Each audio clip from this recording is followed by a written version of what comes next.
aboard.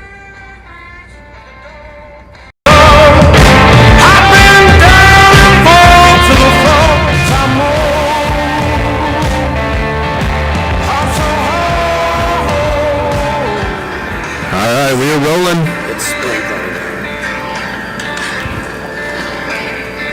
Good morning, Coastal Bend.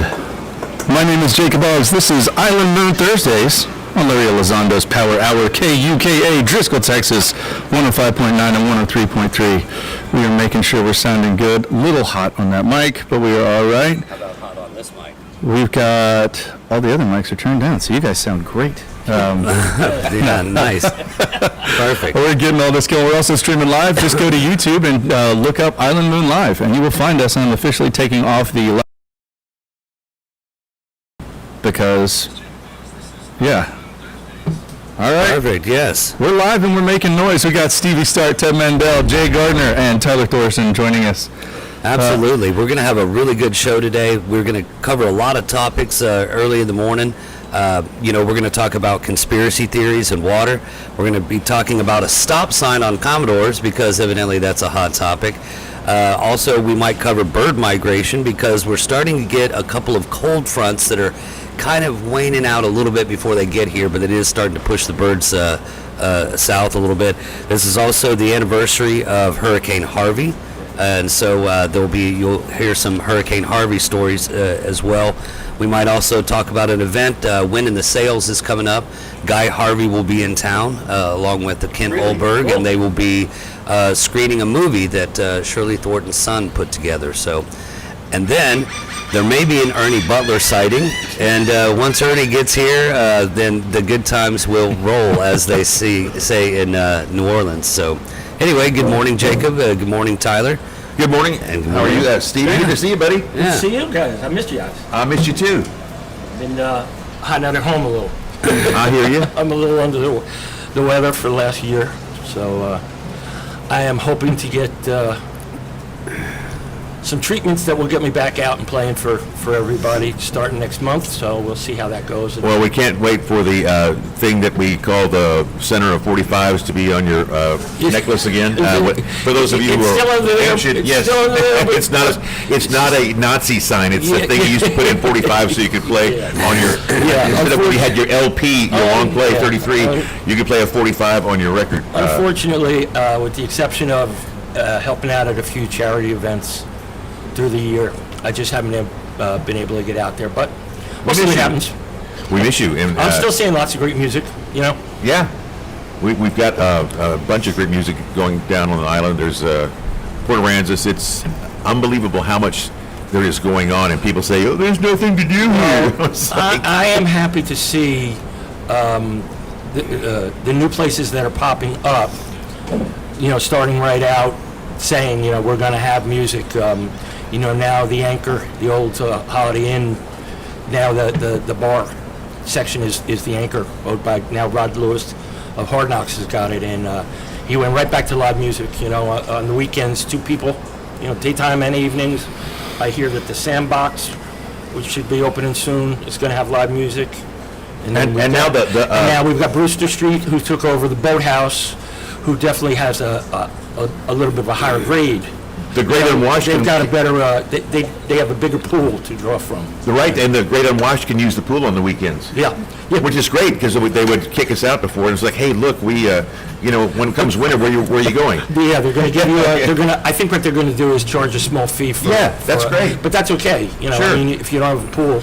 Yeah, we don't have a pool, a big pool on the island where folks can hang out or splash pad or any of that stuff. So looking forward to that. And the man, the myth is here. Right, yeah. You can jump on in, yeah. Okay, maybe we won't get to anything today, folks.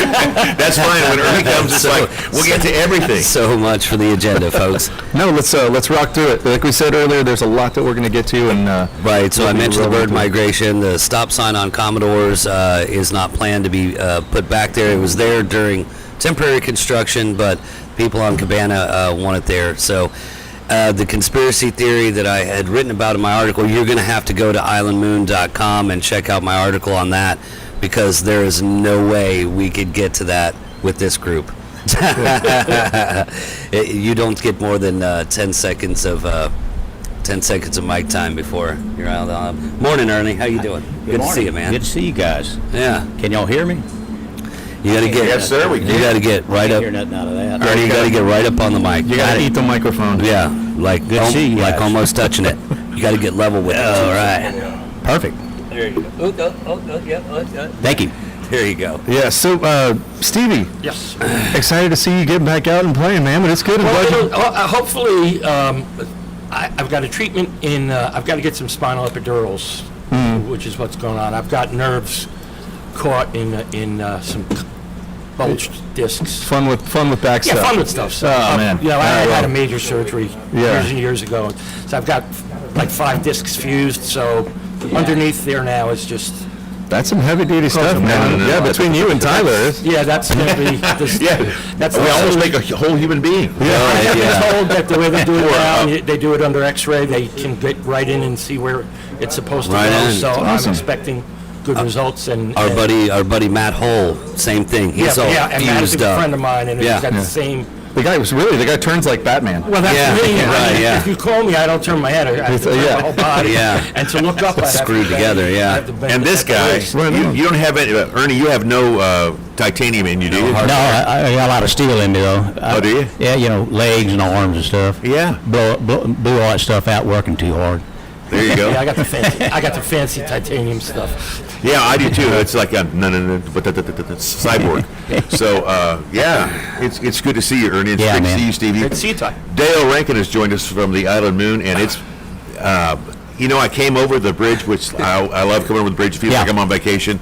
And it reminded me of going fishing early in the morning when I drive down from Waco, and you'd see, oh, there's a thunderstorm. It's like, what's that? It's one of those B days, like 20% chance of thunderstorms, and you might get rain hard on where you are. Oh, yeah. And it rained hard earlier, and there was like puddles out there. My yard is dry. thunderstorms. There were puddles right here where you're sitting. You Ted had to and- wipe everything Ted and off. Jay and I, we had to drop the curtains on the sunscreens on the side. It was going and, sideways. Cover the boards and the Everything's still mics and wet, everything yeah. with So if we suddenly fritz out, you know why that one of the connections got wet. yeah. So I want to do another quick teaser about this conspiracy theory that we were talking about in your article, which you can find on islandmoon.com, where issue 1115 has dropped. Right on. Yes, exactly. The quick conspiracy theory. I don't know if you read my article, Dale, but we're talking about desal and the need for power. When Charlie was here last time, they're talking about the Harbor Island plant would need power, and so we'd have to run electric lines out there. Well, something Charlie said that the city of San Antonio bought our power plants. Barney Davis, right over our shoulder Yeah, that's here, correct. and the one downtown. So these power plants also have intake and discharge permits already. They have all the power that they need, and San Antonio was talking about wanting water. Is San Antonio buying our plants up to put in desal units on these plants?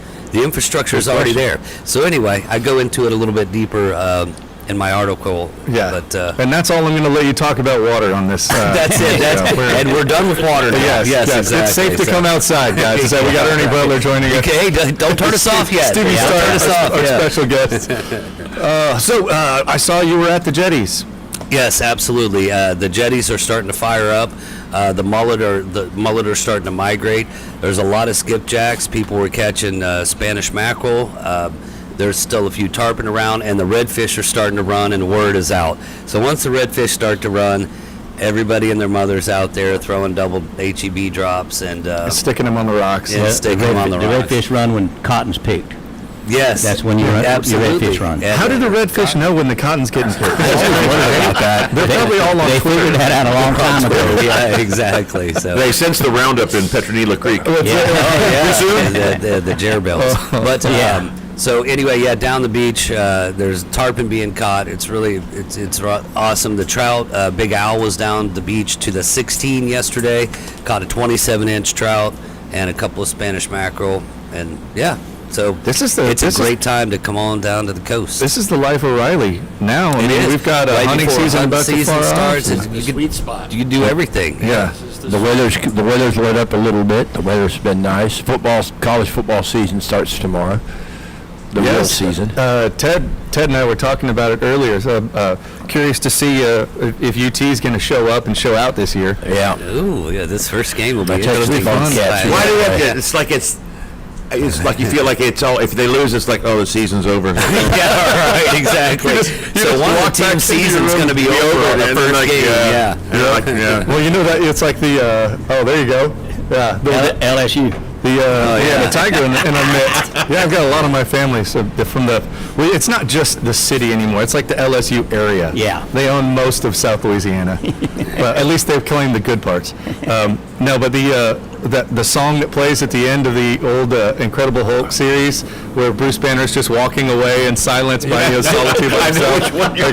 Yeah. Someone's going to listen to that Saturday afternoon. Right, And exactly. hopefully it's not the Girlfriends are going to break up with them. Exactly. The bus driver's going to leave them. Right, Ethereum's back down to $1,500. Lord knows Bitcoin crashes. Right. Everybody's scared. Dogs and cats living together. Mass hysteria. Oh, jeez. Okay, we were talking about Brewster Street earlier. We have Avery Durrell's coming in a little bit after the 8 o'clock hour, one of the owners over there. I went over yesterday and watched him move the boat.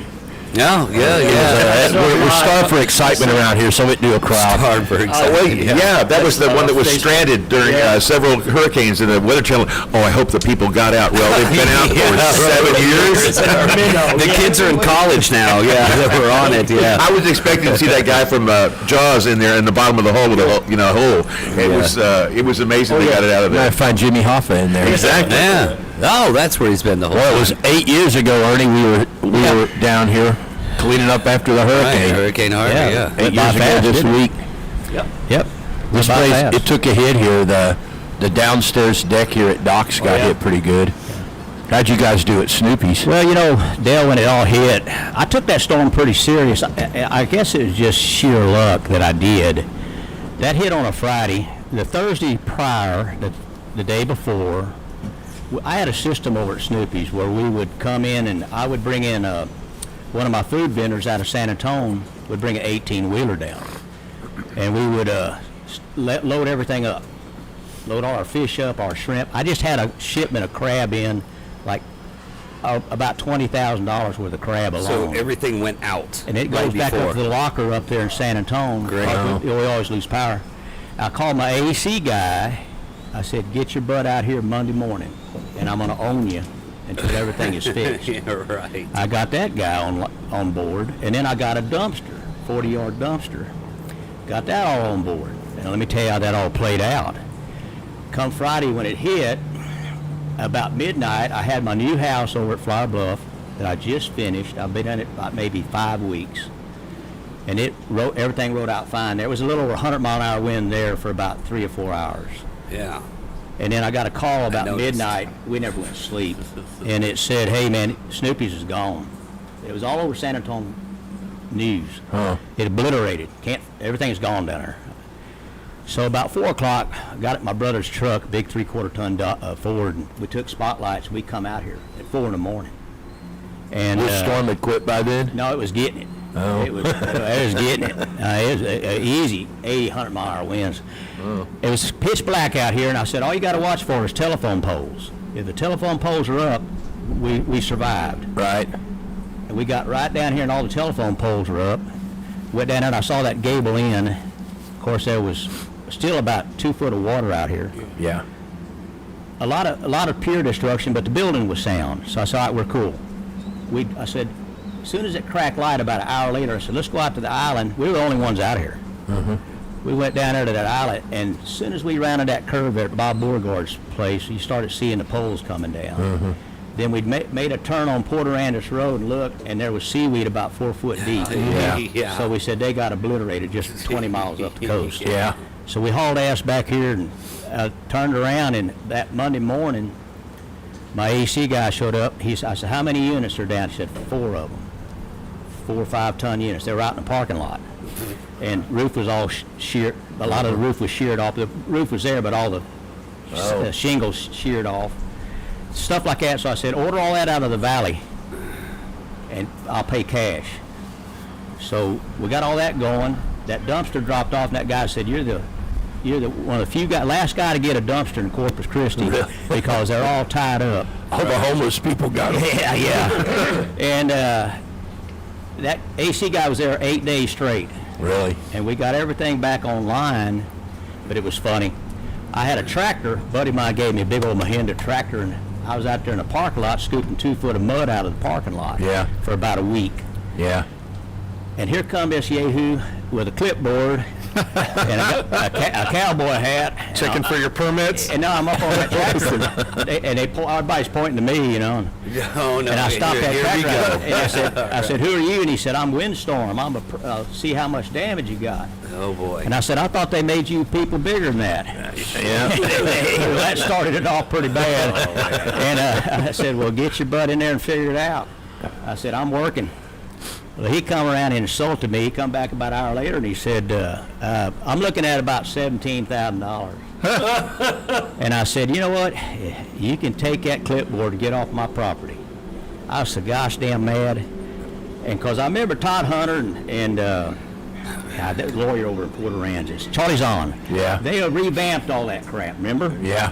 Oh, still messing They're with still it. working on it. Yeah. And I sat Every there session. and I said, and I wanted to tell Charlie, I said, when I started out here on the island, I paid $1,500 a month out there when I lived on Sand Dollar. Yeah.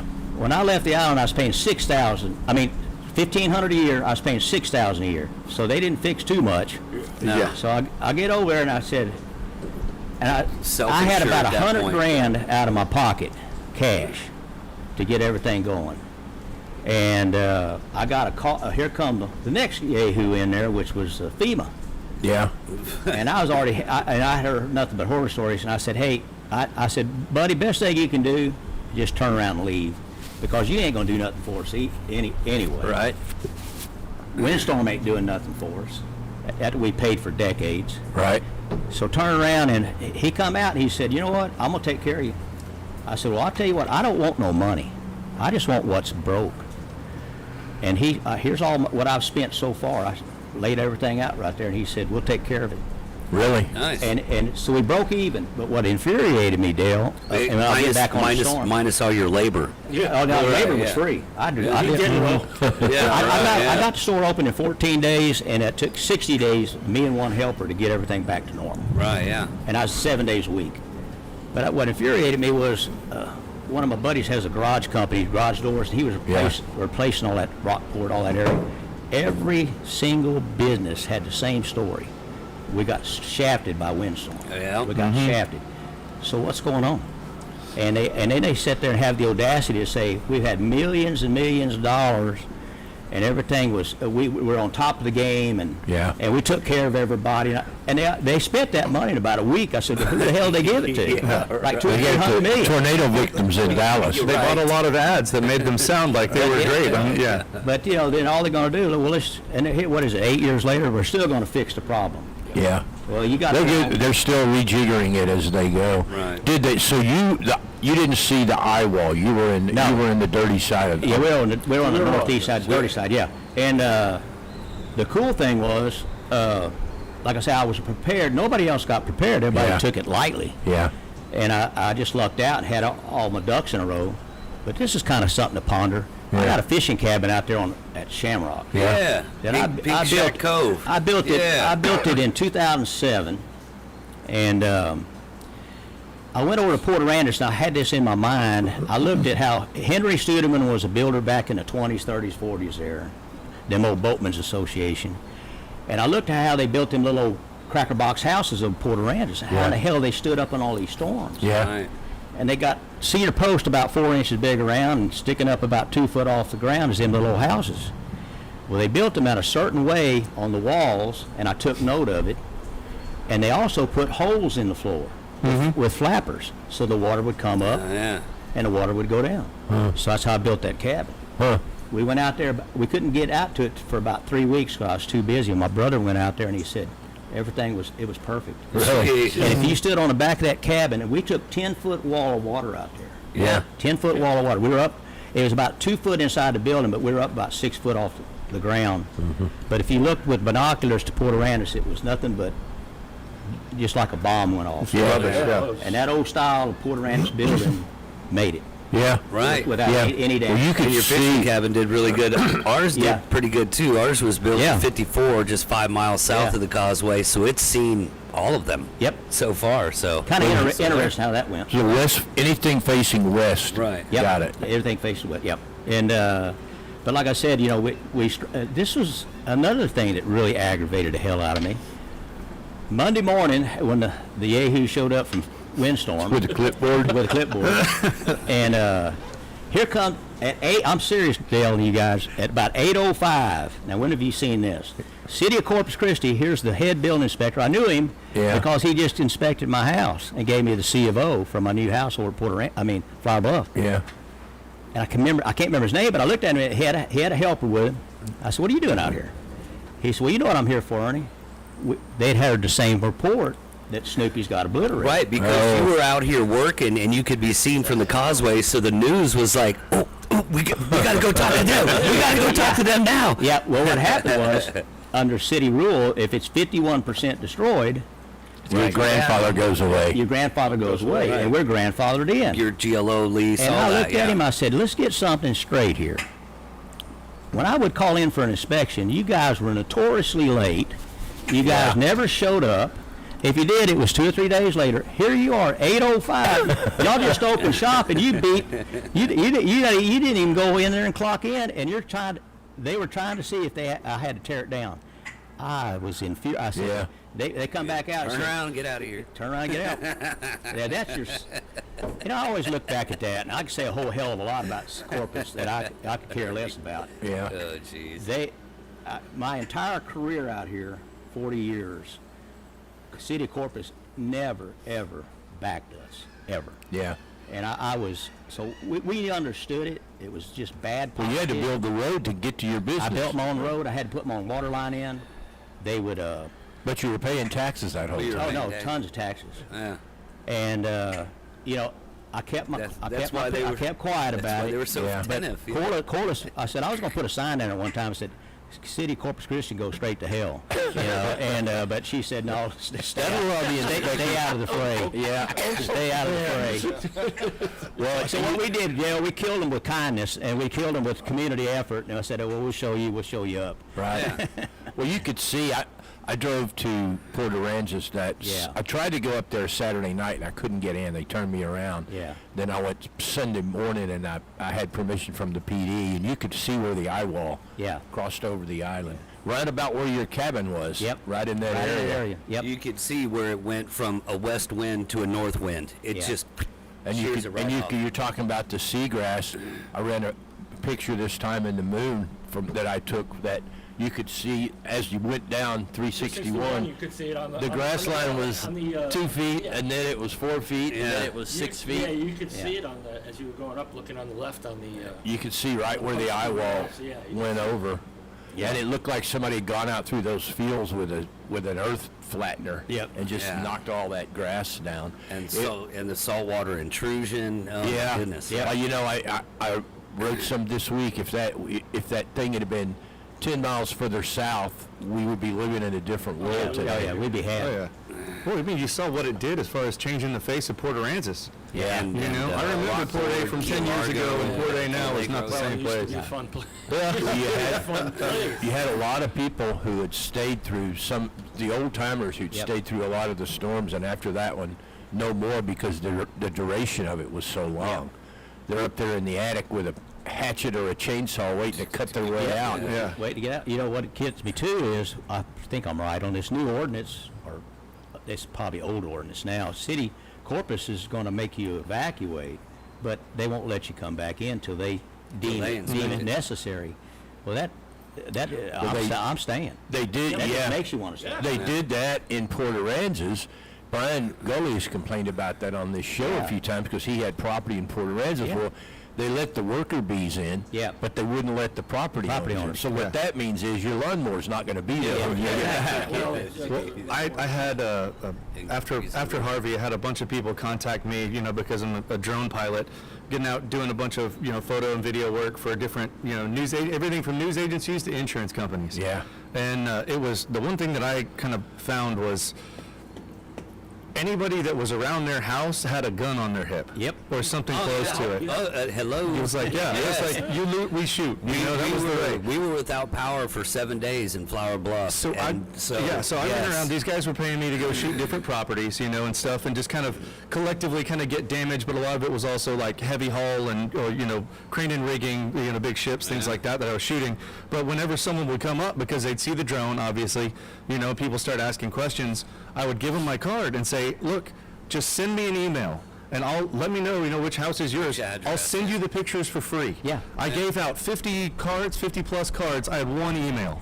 You guys said, hey, thanks, man. I appreciate this. Right, and you know, I want to thank Emma Mathis because she was one of the first people back in. Actually, she stayed and she ran around on Facebook Live and showed she just drove the streets and showed everybody their house. She was definitely an angel. We had So- 22 addresses when we went in. People Yeah. wanted us to see if their house was still there. Still there. Maybe, Just let me maybe know if out it's of still there. out Yeah. of 22, 5 were There was left. somebody else on the island who stayed. We didn't leave until Friday morning. We had planned to stay Yeah. with like 3 other people connecting houses. We said, all right, well, Yeah. and at about 4 o'clock in the morning, I opened the front door and I looked and all their cars were gone. gone. And I ran in and I'm watching the Weather Channel and now they're talking about 12-foot. And I'm going, okay, you know, we can stand on the kitchen cabinets, but we got a dog. And so I said, Right. get up, we I gotta know. go. But What saved but there us? was one person who stayed, and when we were in San Antonio, we were on Facebook just going, Yeah. Oh, could yeah. you do me a favor and drive by, Drive by my house. first thing Saturday morning and drive by my house? So- He said the house was fine, but when I got home, the fences were Right. gone. But So the house was- Hurricane Harvey, we've talked about this on this show.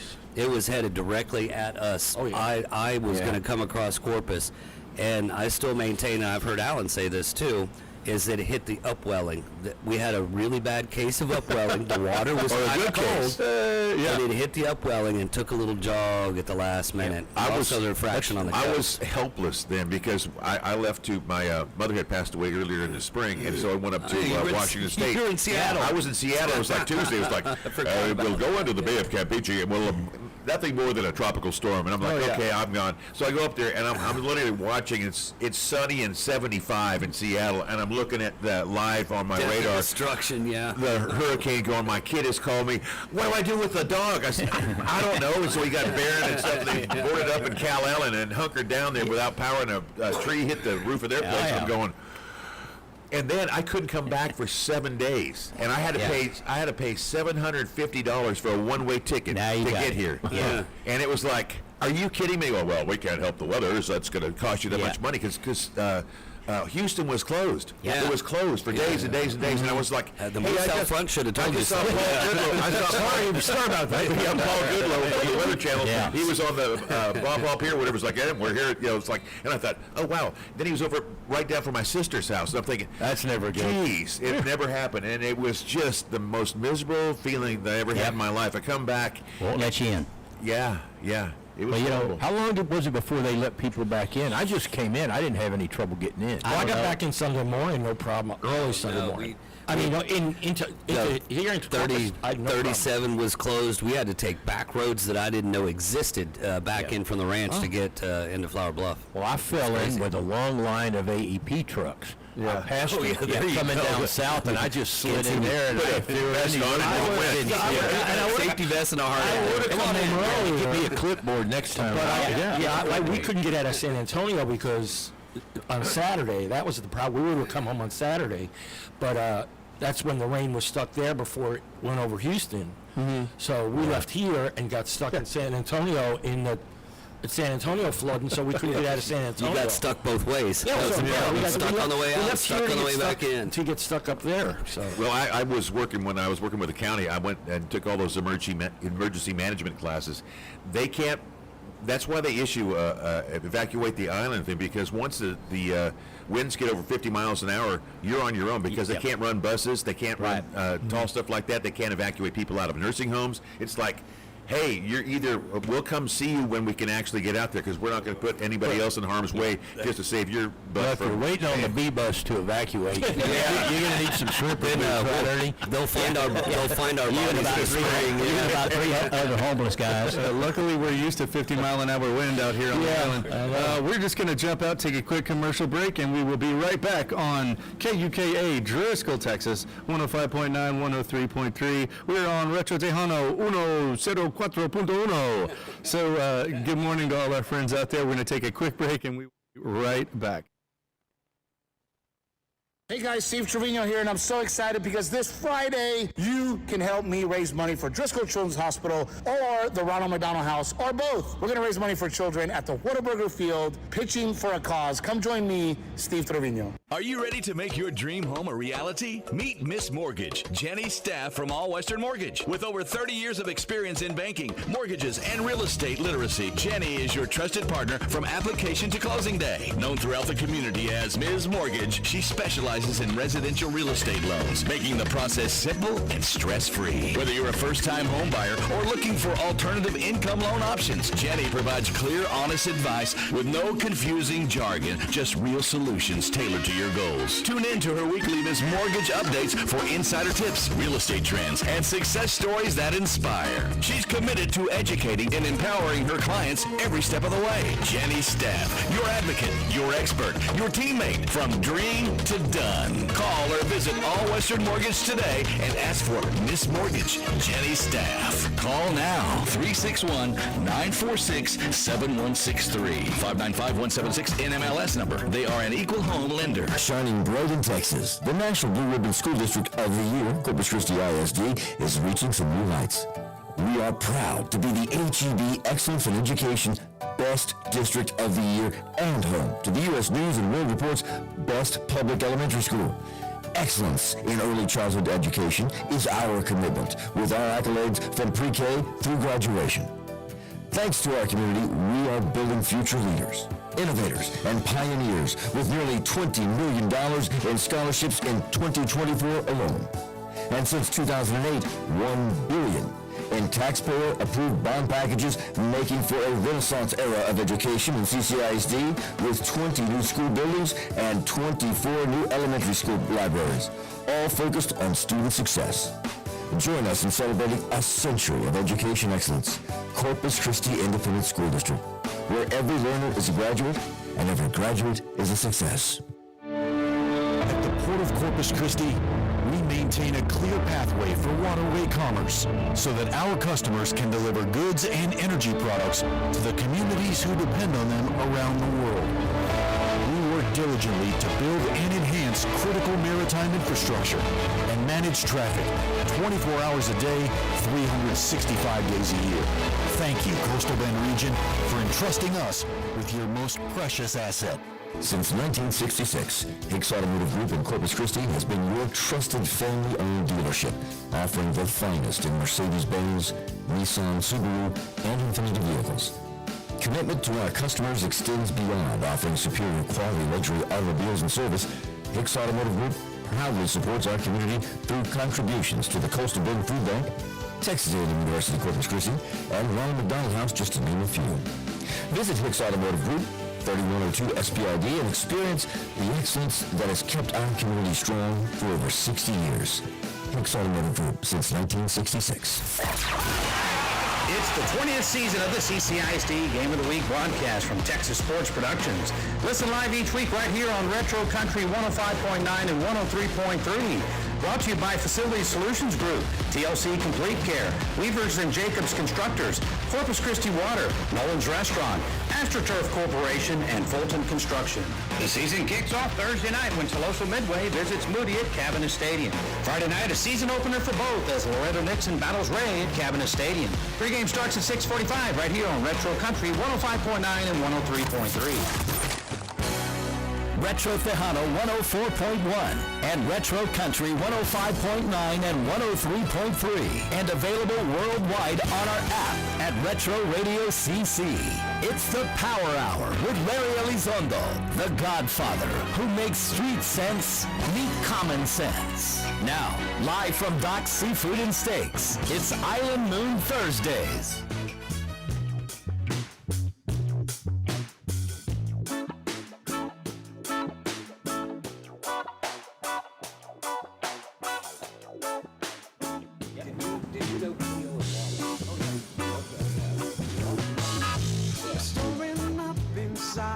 Got a little trip tonight, bringing us back from the break. Thank you, Ed Acanius. We've got a great show out here, Island Moon Thursday, Larry Elizondo's Power Hour. My name is Jacob Boggs. We've got Tyler Thorson, guest Jay Gardner. We've got Dale Rankin, special guest Stevie Start, and Ernie Butler joining us. It's been a while. When was the last time you were on the show? Oh, it's been a pretty good while. Being retired, I feel like a liberal. I got money and don't do nothing. I'm trying to fit that mold right now. Good work if you can get it. Right? Yeah, exactly. Yeah. How do I sign up for that? But it's fish. I'm fishing a lot. Work, yeah. Doing a lot of fishing. I mean, Dale calls me quite often, but I'm still working with the Wounded Warriors and still fishing. Guys, buddies. Not only buddies, but different personnel. Going out there. We was out there yesterday all day. Yeah. Fishing. Good. Did real good. Yeah. Okay. So, are we through kind of the summer crowds? Are you seeing? Yeah. Obviously, we got a bunch of the weekend warriors out, Yeah. but are you seeing less pressure? Less pressure. There's going to be this is the last big push. Yeah. And Once football starts, Yeah, the it is. water kind of slows down. Interesting. Yeah. That's yeah, right. it's going to slow down quite a bit. And You can tell when the Cowboys come on, what time the Cowboys come on Sundays. Streets go empty. Because Yeah. everybody's just hauling butt north. And then you hear profanities coming from inside houses. You can tell by HEB. Yeah. Oh, it's 1:30. Like, oh my God. Big rock. It's like, When I was living in South Philly, the weather would get gorgeous, so everybody had their doors and windows and everything open, and we're sitting out back grilling, and we were so close to the stadium we could hear everybody cheer, and then we'd run inside to the TV and see what happened. Yeah, because the delay. Yeah. Well, Ernie, you were here in Hurricane Allen, right? In 80? Yep. How did the damage then compare to what happened in Harvey? Allen was water. I mean, that thing punched the water up. Yeah. I mean, it was at least a week, and I couldn't get out here, and I had just purchased Snoopy's. That was 80. August, wasn't it? Yeah. And then I purchased it August of '79. And I said, what a dumb move that was. Yeah, there you go. And Just in time for the hurricane season. Yeah. And I got out here and tied the boat up to the front door, and it was still waist deep in the parking lot. And that was a good way over a week later, closer to 8 or 9 days. Yeah. And I couldn't get over that. And that water was roaring through here. Yeah. And On its way we out. had a lot of damage. Yeah. I mean, the building held up. It had a little, some of the roof was off on one end, but it was nothing like it is. You got water in it, though, right? Yeah, but it don't matter. It's just, we just had wood floors. We were building Packery Bar and Grill when Harvey hit, Yeah. and we had the sticks up. We got about 3-4 feet of water through Yeah, there. yeah. And it was moving too. You could tell the damage that it did. But you could tell, it's funny, Dale, when you said, get water inside, there was just no wood structure. Yeah. There was no sheetrock, no insulation, no nothing. And when I always go down there to the appraisal district and say, listen, guys, damn it, it's only a wooden structure. Yeah. There's no insulation, no sheetrock. And they look at me like, oh, okay, you better drop that appraisal quite a bit. Yeah. Well, one of the things that I found looking at kind of, this started happening in Galveston a while ago, and it's been happening in Florida a lot more recently. People are doing what they call going bare. So once Yeah. you own the property, they're rolling the dice. They're like, okay, well, do I play the insurance game and get this money, or just invest it, and when a hurricane hits, I know I at least have this much. Yep. And they were like, well, I know after every storm it's terrible, but here come all the bees, you know what I mean, and the snakes and the spiders come out of the woodwork, all these people cheating you, trying to get stuff, and then you're sitting there waiting on insurance claims and everything. Well, and we it saw just gets to be a that. We mess. saw that in Harvey, where you had 3 insurance companies in every building, and then when they started fighting, you're headed to the courthouse. Look at Port Royal. Yep. Perfect Oh, example. Yep. They got out quickly. They were making repairs, and then they just shut down when the insurance company started Did fighting. they ever resolve that? Yeah, they did. In fact, they're building back now. I was by there the other day. That very front part of the roof, facing 360. They're working still on it. Yeah, those front rooms were still. 8 years later. They're working on it. They had a press conference up there about 6 or 8 months ago. Yeah, they did a soft reopening or partial And reopening. they're working. I drove through there the other day. I think the biggest change, we were talking about the result of Harvey. I think the biggest change in Port Aransas has been the proliferation of the short-term rentals that replace the residents. Yeah, there were a lot of people that couldn't afford to build back up to the new codes. Yeah. So they ended up having the clipboards didn't give them enough money to rebuild. Yeah, exactly. There were also a lot of. And I don't understand that philosophy. The city governments ought to come in, what they should do, like in California, but they're not doing, with that fire and all that, all those buildings not being rebuilt, and come in and have emergency measures where you can get your permits fast and get common sense things in and get everything going and get going. But it's just the same old, mistakes they always make. Mm-hmm. They don't work with the business owners. They're a hindrance. When I got out here, most of my docks and everything, we didn't have to have any structural inspections, but I know people in that business, they said, you better be lucky you don't, because they are dragging us through the mud. Yeah. This is what gets me. You have a Texas code book for building. Well, guess what happens with these cities? And I talked to James Mazok, one of the architects, and Bonnie Voss, one of the engineers. He used to do all my stuff. I said, what's going on? They said, well, they take that book and they interpret the way they want to interpret it. Mm-hmm. And there's the problem. You don't have that right. Well, it's already written and it's already in a book. I'm following that book. Well, they also change things along the way. Things, right? So they update it and update it and update it, and you got a 10-year-old structure. They could waive a lot of that during these catastrophes and say, not make it a less structure, but have more common sense in it. And you're right. You build a bare bones building. I don't even know if they'd let you do that. Yeah. Like Snoopy's again. I guarantee they wouldn't let you build Snoopy's again. You'd have to be up in the air. You'd have to. But not only that, you'd have to have all this. Have to be at 11 feet. Hurricane anchors and all that stuff. Well, you had to have not only hurricane anchors, but you have to have certain insulations. They got to have certain you have to have all this stuff in there. Oh, we can bring on our buddy Brent Chesney about that. Yeah. We lost the end of a pier, then they took the whole thing out, including the restaurant. Yeah. Here we are, 5 years later, 6 years later? Yep. So, Ernie, I was talking, we've been talking, the Seagate and all that kind of stuff over here. I had never seen, I've only been here 30 years, and I'd never seen anything like Alberto last that long, but you said Allen was similar, because we had that, it was just Alberto, and it was this high tide for days and days and days. So that's a good question, Ernie. What do you think about a Seagate? Do you think it would do any good? I think it would. Are y'all talking about the water exchange? Yeah, so we're thinking about putting, we used to have the Seagate there at the entrance to Packery into Lake Padre. Yeah, I remember that Seagate there, yeah. Right, well, they pulled that out, and through Alberto, there was some damage at the Padre Island Property Owners Association. Now that's why the plug there is there, because they're trying to repair the bulkheads. But they're clamoring for a Seagate to be put somewhere, probably on private property, maybe on GLO land.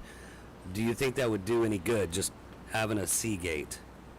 It depends on how. I'm not an engineer. I think I would try it, because the erosion, I think you'd have a little bit more control over the flow if you did it right. My dad, decades ago, he was a really smart man, and he never understood why these passes weren't developed. They go about it the really kind of a roundabout story, but it'll might answer your question. They put these jetty systems in and this extensive infrastructure, extensive time and tons of money. He said, why don't they just put box culverts down there and go out to about the third bar and turn them 145 and the other one's 45 and put a Seagate in it. And you can drive over it, and you don't have, and it's 10 times less money. And you can put these down all the way down to Yarborough where the old passes used to be. Yeah. And it would control everything. And when you get brown tide and when you get fluctuations of bad water, you can flush everything out.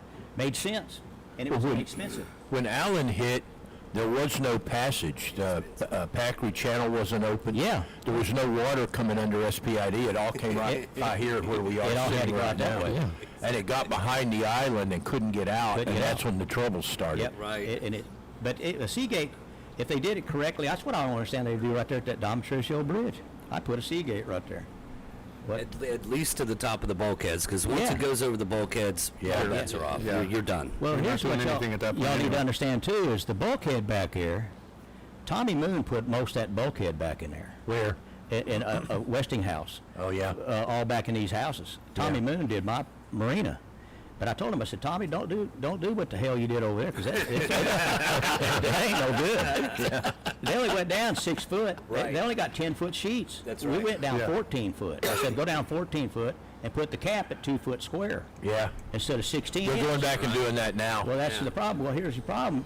All that's going to erode instantly. Well, they've done that. That's what happened is, and you saw it in Allen when it did damage in the same part of the bulkheads that happened with Alberto. Yeah. Right there at that corner, and now they did 8-foot pilings, and now they're going down and putting in 18-foot because Yep.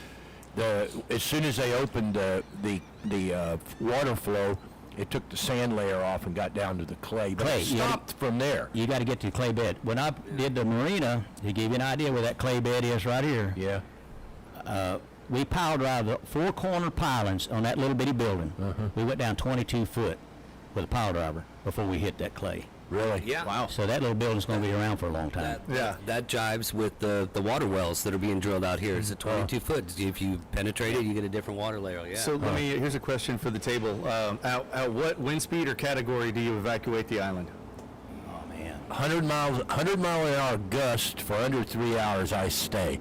100 mile an hour sustained for 3 hours, I go. Well, my wife and I had an understanding. If it was anything more than a Cat 1, we were going to go, just because it gets so uncomfortable in a house with no Yeah. air conditioning for, you know what I mean, for a week, 2 weeks. Yeah. And that would be the main thing, especially now with the little girls. The problem is, by the time you figure out you should have gone, it's too late. That's what I was going to say. We were when we were in that crowd of, hey, we're staying. It's the worst it can be is a 3. Yeah, but we're staying. I'm going to miss In the that middle of the hurricane. night, all of a sudden, the worst it was going to be was not a 3 anymore. They were talking a 4 and a bad 4 At night. and it was still coming straight at. We had that house. problem with Jay and I were in for Hannah, and we were like, I had come over. It was like, and I was like, oh my God, Walmart's open. So this guy go to Walmart, and the sun was out. I was like, okay, it's great. Go over to Jay's house, and it gets worse, and it's worse. And by the time it's over with, I see these transformers blowing. It's like, guess I'll stay here. Yeah, the devastation in Jay's house was incredible. Yeah, it hadn't even hit yet. Wasn't it Hannah that got Bob Hall Pier? it still looks the same. You will rebuild. Yes, exactly. It was Hannah that took down Bob Hole, not Harvey. Yeah, but Well, I look at, you hide from wind and run from water. So if it's pushing a lot of water, I go. But when Allen hit this, the causeway here was 1.5 feet or something above sea level. Yeah. And they would stop the ferries in Port Aransas when you got a 1 foot tide. Exactly. So you get 1.5 feet of tide, there's no way out. There was no way off there's the no way island. out. And then, like I said, to answer your question, you got kids, take off. Yeah, Just yeah, be it's not safe. worth it. And then, like I said, and it is cluttered as the island is now with the structure. You go back when I was a young man and growing up out here, it was all rural, so you got a lot more debris flying around out there. Right. You got way too much. Yeah. And I know how they build these houses. So that's a risk. But to give you an idea too is, back when we were young, I was 17 when Celia hit, and we didn't go anywhere. Daddy and Mama had a little cracker box house, 800 or 900 square foot, built like them old island people. Yeah. There at Flower Bluff. We was right on the Laguna Madre, right there. Mm-hmm. I went into town, stayed on Air Street with my grandparents. Biggest mistake we ever made. Oh, We geez. survived, Yeah. but I can still remember holding the door, Wow. and the door was bowing like Exorcist, and the rain would go underneath the threshold and go to the other wall like 22 bullets, 180 mile an hour, and it kept going. Wow. And when that eye hit, I walked outside, and it was blue black. Oh, yeah. And as far as I could see up was millions of seagulls. Birds. Millions. Yeah. And I went, and then we saw that second wall coming. Yeah. And I saw trees going down the highway. You can see them, look out the window, see a big tree just take off. You could hear the houses blowing up.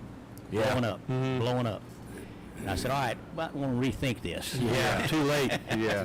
The thing that gets me is, there's never a moment where people can't, kind of capitalize on the opportunity to be not very intelligent, we'll say. Yeah.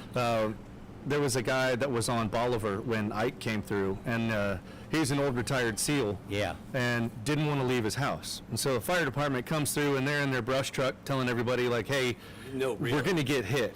Like, we're going to get hit. Let's go. 10 feet of water is coming through here.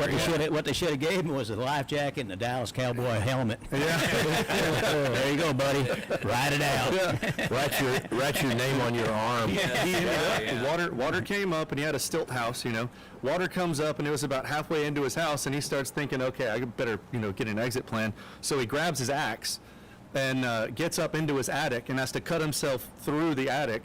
And he found one of those little Tykes picnic tables. Yeah. And he floated across right by Rollover Pass. Yeah. All the way All the across way the to the- channel. Yeah, to All the way to the bay. Oh, yes, my God. all the way across the bay, and that was how he survived. And he was like, "No, I'm not doing that ever again." And then the other thing that always sticks out was we had a storm coming through. I don't think it was going to be that bad, but it was during dove season, so I took the opportunity to run up to my buddy's place outside of Floresville, and I did some dove hunting, and then I didn't have anything to really do, and there was not much going on the island, so I went over to Austin.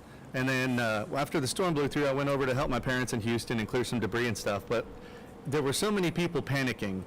Austin was just ridiculous with traffic. Imagine that, Austin having traffic, right? And I'm driving by, and I was like, yeah, maybe I should get gas. And I looked, and of course, there's lines everywhere. Yeah. And this lady at the gas pump was filling up a 5-gallon water jug with gasoline, and people were running over to her like, no, don't do that. Like, it's not designed to hold gas. Like, and I was like, oh my gosh, can you imagine? Like, she was in a station wagon, so she was going to have a container I did that's that. not suitable for gas inside with her kids. I picked up an RV in San Antonio, headed for New Orleans after Katrina, and I went into the Walmart. I was going to get a big, 10-gallon gas. All they had left were the little 2-gallon ones, and I filled up. There's only like 10 of them, so I ended up getting 5 and 10-gallon buckets, filling them up with gasoline and putting cellophane over the top. I drove to New Orleans that way because there was no gas anywhere going east. Any port in the And by the storm. time I got back to Baton Rouge, everything I owned smelled like gasoline. But you get into a situation like that. Cash is not much good because there's nothing to spend it on. It's water, gasoline if you can find it, and ice. Yeah. But there was no ice to be had down there because the electricity was off. I got a question for you, Ernie. Yes, sir. Every time we drive back and forth over the causeway, I point to that big crater over there, and I was telling Craig West, and it's Carol West from down there, and Craig, he's Tyler, tell us about this thing. I said, well, Ernie told a story about how they had a rig over there back in the 30s. Oh, yeah. Well, tell the story, because Exxon, wasn't it? Well, I probably Humble. Humble, yeah. Sam Brown was a young man then. He's a good friend of mine, and his daddy. They were on that. His daddy was on that rig, and I talked to Mr. Vanoy about it one time. I said, "What happened out there?" They said they were drilling. Now they've had this happen before in Louisiana. When I had my last shrimp boat built in New Iberia, they'll hit a salt dome. They hit a salt dome up there one time, and I'll get back to the Flower Bluff. It was so massive, the intercoastal run backwards for a short period of time, filling that thing up. It took in boats, it took in all kinds of stuff. I remember hearing about that. Well, they turned around, that did the same thing. Suppose they took the rig into Derrick and a crew boat. And then right here off the causeway. And Mr. Vanoy said Laguna Shores used to be about 400 or 500 more further foot out than it is now. That's how much it sunk all the way down. You can see it, and you go down towards Lola Johnson Road before it comes up. It all sunk right there. So it swallowed the rig. It swallowed the rig. And that's where you see that circle going over there, and it's like a good place to. Might be a good place to fish. It's a beautiful round crater. I've never caught flounder there. No, never. Or redfish. Yeah. So, okay, well, thank you. That was crazy. for Complete Foundation Repairs. I'm not sure you can repair that I keep foundation. saying that, and they go, "Oh, you're full of that was in the 50s, wasn't it? I was like, "No, I'm serious." I don't know what it was. It was probably, I think they started oil and gas. It was before I was born, but it was in the late 40s or early 50s because they Humble Oil dug all those channels. Yeah, the and they went all the way down to Pure Oil. Yeah. And and Shamrock. Right. And okay. And interesting story. My father-in-law was the first crew boat driver for them. He come out of World War II in '45, and he was the first crew boat driver, Corliss's daddy, and he drove them men down here doing all that exploration. They had a camp right there off of Graham Road, which was all the old family. There was Curly Kerbo, there was Mr. Whitener, Mr. Linscomb. They were some of the original. They brought in the Flower Bluff bunch of old good families, really great people, and they did a lot of good for the community. And but it was Well, they drilled the field in, and I've still got a picture somewhere. Blackie Pitzer brought it into me of an aerial when that thing, you could see where the hole was right after it had happened. Sam Brand was telling me his daddy was on it, and you know, he was an old-time friend of mine. And anyway, they're the ones. Sam had a lot of history to it. They planted the 2 palm trees down there in Baffin Bay, and that was our landmark for decades. Palms, 2 palms, yeah. And I've got one south of the causeway, yeah. And anyway, but that's what happened. And Mr. Van always said it took that whole, dropped it all the way down, all the way to Laguna Shores. That's pretty incredible. Yep. Well, so it's been a strange hurricane season this year just due to lack of one. Yeah. Yeah. Well, now we're getting to the point to where we have upper level, you could call them fronts, not cold fronts. Yeah. Right. But upper level winds already starting. Yeah. So that's usually the end of our hurricane season, isn't it? Yeah. I mean, Well, you think about it. Look how long we went at Snoopy. We went 30 years. yeah. I said, you talk about God looking after us. I said, thank you so much, man. We were dodging. We never dodged hurricanes. We just lucked out. What was it, 4 or 5 years ago? Everything that came in went in between Baton Rouge and New Orleans. Yeah. Yeah. And the Cajun Navy was on full service Exactly. the entire time. What was it? I'm trying to think of what the name of that little city or town was that just kept getting hit and hit and Like hit. Gerald tornadoes. I forgot what, I don't know why I can't think of it, Lake something or other. They just kept getting it. It was bad. Every 2 weeks they got I hit. went up, speaking of lakes, I went up to San Jose Island not long after Harvey hit. People kept telling me ground zero, and you go about 6 miles up, and there's about a mile or so gap in the dunes. Yeah. And it's right where the eye went over and it left a lake. And I don't know if it's probably gone by now. But remember all the barges? It washed those barges up on the back of San Jose because it was outbound water. And it took them months to get those things out of there. And we had that's when they took the transported the hay The bales. hay over. from the Jones track down That here. was they were coming back. I forgot we were about on that. They got they're transporting feral hogs off the No, island. Like, it was coyotes. No, they were transporting coyotes. Yeah, we had remember brought a that? helicopter. That Yeah, was- Lago was on there. You were there with me Conspiracy and Lago. theory, yeah. We were watching that. Yeah, we were sitting That there was fun watching over at Michael Mays. 2 or 3 hay bales at a time on this huge chopper just fly over. Everybody's Down sitting the out there. island. They're stealing our hay. Scratching their head. They're like, They saw some special black ops going on. Like, Yeah. "Oh, it's a very secret thing that's going on." exactly, yeah. They're new submarines developed by the Navy. Right. They just happen to look like a hay bale. Yeah. Well, I guess, here we haven't had, except for Alberta, we haven't had a hit since we opened the canal, the water under Yep. SPID. Yep. And we still don't, it's speculative at this point as to what's going to happen. That's just amazing. Well, We won't know until we take a hit. I remember when Harvey hit, Paul Jones was living over here in his boat. In his boat. And he took off, and somebody looked across the lagoon and said, yeah, the boat's still there, but when he got back, his house was underwater. No, he called me. He went to Des Moines. That's where his boys were. He grew up there. He lived in Des Moines, Iowa, and he packed one suitcase because he stayed up there 2 weeks. Yeah. He's fixed to come home. That storm hit. He called me the next morning. He said, "What's it look like?" I said, "Well, everything you own is in that suitcase." That's all you got. He did get his picture of the Rat Pack. Yeah, that was it. He saved that off the wall of the boat. Well, here's some food for thought as we jump onto this commercial break. If you have to throw all the important things in your truck from your house, what's going to be at the top of that list? We'll let you entertain that thought while we hear from some friends really quick. We'll be back in just a minute on KUKA, Driscoll, Texas, Corpus Christi's Retro Country, 105.9 and 103.3. And we're also on Retro Tejano, 104.1. This is Larry Elizondo's Power Hour. You're the man, Larry. Hope you can come out and enjoy a show with us here pretty soon. He's kicking back, just taking it easy right now, letting us do the heavy lifting for today. This is Island Moon Thursday. We are live from Doc's Steaks and Seafood. I've said that so much, I say it in my sleep now. Right. Josie's starting to say it now, yeah. All right, friends, we will be right First back. sentence. It's the 20th season of the CCISD Game of the Week broadcast from Texas Sports Productions. Listen live each week right here on Retro Country 105.9 and 103.3. Brought to you by Facility Solutions Group, TLC Complete Care, Weavers and Jacobs Constructors, Corpus Christi Water, Nolan's Restaurant, AstroTurf Corporation, and Fulton Construction. The season kicks off Thursday night when Toloso Midway visits Moody at Cabana Stadium. Friday night, a season opener for both as Loretto Nixon battles Ray at Cabana Stadium. Pregame starts at 6:45 right here on Retro Country 105.9 and 103.3. At the Port of Corpus Christi, we maintain a clear pathway for waterway commerce so that our customers can deliver goods and energy products to the communities who depend on them around the world. We work diligently to build and enhance critical maritime infrastructure and manage traffic 24 hours a day, 365 days a year. Thank you, Coastal Bend Region, for entrusting us with your most precious asset. Shining bright in Texas, the National Blue Ribbon School District of the Year, Corpus Christi ISD, is reaching some new heights.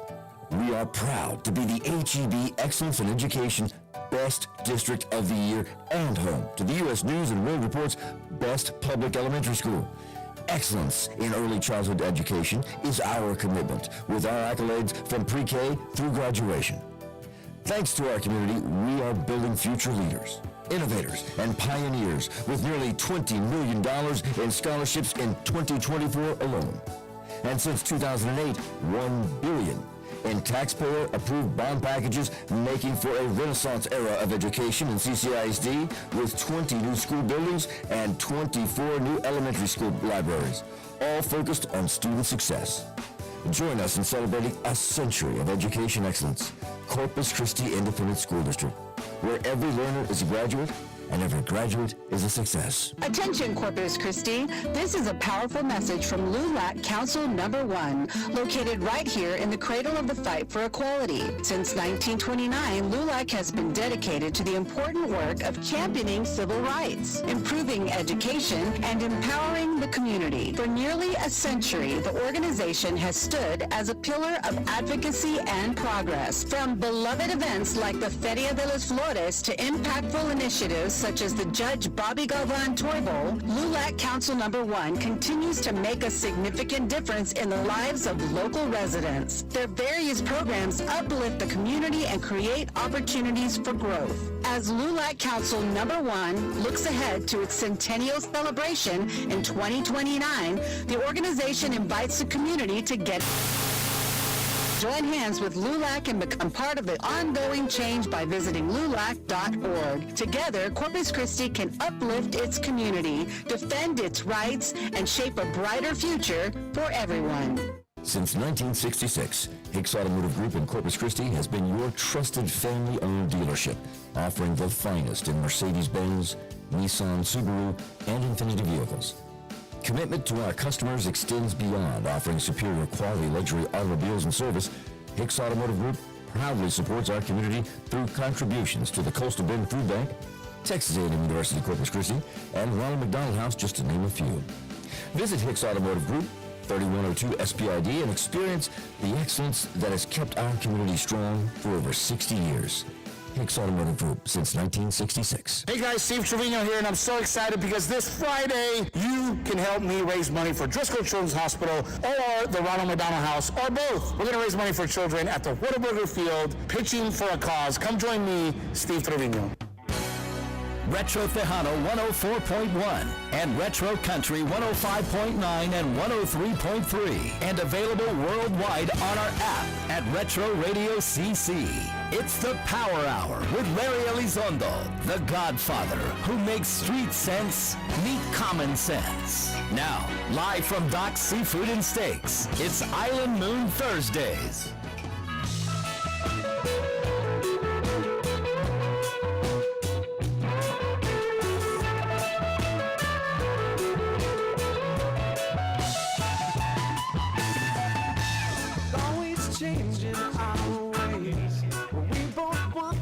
It is another beautiful Island Moon Thursday. That was a little trip tonight for you. I was talking with Deborah Scott Brown from Good Vibes Live Music a little while ago, and we're going to be featuring a bunch of our awesome local artists. We played some John Elijah earlier, great guitarist and nice guy, playing here in the Coastal Bend. We've got Ernie Butler, Tyler Thorson, Avery Durrell, Jay Gardner, and the buddy Stevie Start. We're glad you were with us on KUKA Driscoll, Texas, 105.9 and 103.3, Corpus Christi's Retro Country. Okay, so we have had a few people ask about your fun run-ins back in the day with your friends at the Parks and Wildlife. But and they're requesting. That was his outlaw days, and this is past the statute yeah. of limitations. He's living clean now, so everything's I just fine. stopped Yeah. last week. Yeah, right. But no, the request was for you telling the shrimp story. Oh, the shrimp story, okay. Right, yeah. Well, I'm sure you've got a few of them, but this is I got quite a few of them. So set the stage on this one. This was back when? This was about, let's see. Over 15 years ago. Yeah. So, again, can we say this? About 87, 88, Yeah. 1987, 88. We had developed a system to harvest shrimp, and mostly right here in front of us, under the John F. Kennedy Causeway here. It was called a butterfly net that developed in Louisiana, but we developed it off of our boats. They would take their butterfly nets, it was a rectangle frame with a net tied to it, and put them out in the bayous, and let the current fill them up with shrimp, or that's how and then they go out there and just rob them. And we adapted that apparatus on the boats, and we called them push boats. The push nets. And we would skim these waters at night. We'd wait till dark right here in front. There'd be 200 to 300 boats right here. Yeah. That's hard to believe, but all that's gone by. Well, and the shrimp would pile through here so thick at certain times. Well, one of them nights, and I had the second frame built. Lacey Smith built the first one, developed it, and I copied him, and we started working. And it was a perfect scenario for. We told Parks and Wildlife back in. We caught zero byproduct. Zero bycatch. It was all pure shrimp. Right. So, they didn't like that because they wanted to get rid of us anyway. So they said, hey, these guys are always ahead of the game, and we under conservation we can't get rid of them if they're doing the right thing. Well, they got rid of us anyway. So anyway, back to the story. I'm out there and I took off right here at Market 37. I didn't even make it to that column right there under the bridge, and I thought I had mudded up, which got too close to the bank because they were 10 foot down, and the net was about 30 foot behind it. 30 foot of net. It was full of shrimp, way over probably a couple of tons. And I went, I think you were supposed to have 200 pounds. and it was 200-pound limit. Yeah, right. Yeah. So I picked it up enough to barely get off the bottom, and I idled back over to Market 37 and I had a big dip net, and I was dipping them all out of there, and I filled everything I had up in the basin in a Market 37. I had 10 or 12 96 ice chests, which held 100 pounds each. Filled all them up. I filled up everything I had, and I worked from, that was about 8 o'clock at night, right at dark, till about 3 in the morning. I still had thousands of tons of shrimp left. So I got a bad feeling. Everybody left the water, because we all did the same thing. And I turned around, and I went, I got a bad feeling. I said, something just ain't right. I always had that sixth sense. So Pete lived on a premise there. He had a trailer house that I let him live on. He just passed away January. Yeah. And I went over, banged on that door at 3 in the morning. I said, "Get up, damn it!" I said, and he's half asleep. Let's load all these shrimp up in the truck, take them to Snoopy's, and hide them in the women's bathroom because they won't look in there. and so we loaded up. We did 3 trips. Now it's about 5 in the morning, and the bathroom's stacked to the ceiling. And I still had shrimp in there. And I finally, exhausted, sat down. I was washing the boat, and here come 2 undercover wardens with walkie-talkies. Walked around the corner and said, "Hey, Ernie, how you doing?" I said, "I'm doing great." They said, "Well, you have a good night?" I said, "Yeah, all I wanted." And I said, "Well, yeah, we quit counting after about 1,300 pounds or something like that." And I said, "Well, go find them." And because they got, under the law, they have to have the. You got to show it. We got to catch you in the act. And they started talking. I had first put them under the building, this Mark 37. Then I changed my idea when I got that bad feeling. Loaded them all up in them truck. I said, "Now, how did they miss me with that truck with the lights on from Market 37 to Snoopy's?" 3 or 4 times. 3 or 4 times. And load them in the front door. And anyway, they come around, they said they couldn't, they got so damn mad. They said, we're going to write you a ticket anyway. Oh, write it. I don't care. And they wrote it for 400 pounds. Yeah. Double the limit. I said, all right, that sounds easy. I'll take it. Well, I go down there, and Jerry Boucher was the judge. We went to high school together. I went down there Monday. I said, Jerry, here's a ticket. He said, what'd you do, Ernie? I said, I had 3,000 or 4,000 pounds. I snuck by them. They didn't catch me. And he goes, okay, give me $25. There you go. Well, I come back, and my wife, Corliss, come around the corner, and she said, what's all these damn shrimp doing in the bathroom? She opened the door, and you couldn't get in it. And I said, well, that's where I hit him. And the end of that story was that fall, a lot of my customers over there were GCCA, and I didn't belong to them at that time. Ernie, come to our, banquet. All right, I'll come up there. So we're up there, meeting everybody. There's 90% of them are my customers. And there's that, and guess who? That old, his name was Hoffman, last name. We're going to honor him as Rookie of the Year. He was a rookie. So I said, give me that award. True story. Give me that award, and I'll go give it to him. He didn't know I was there. And he's up on the stage. I walked up there and I said, here you go, Mr. Hoffman. Here's your award. He turned about 9 colors red and hauled ass. Oh, my goodness. That was the shrimp story. Thank you so much for telling that, Ernie. That is a great Hey, y'all story. have a good morning now. I know y'all got other things to do. Ernie, we appreciate thank you it. so much. I love you guys and miss old Blake. You are a Have fun. treasure, and we Yes. just play too. Thanks for coming. Yes, sir. Bye-bye. And we'll be, yes, and I'm going to head off to the office too. So we'll be in touch, Ernie. We'll go do that And then we're- podcast. So. All right. Well, we appreciate it. We appreciate you guys jumping on the show. Definitely good to see you. And speaking of shrimp, another delicious food. If you're hungry at all, want to get out, grab something to eat, you should go to Brewster Street on the island, which I lovingly refer to as B3's. Yes, B3. Do y'all call it that as well? We do. Okay. We call it Brewster's Downtown B1, Brewster's Southside B2. Okay. And then All right. B3. I'm not alone in the club No, there. you're All right. not. You're definitely Awesome. And this is all.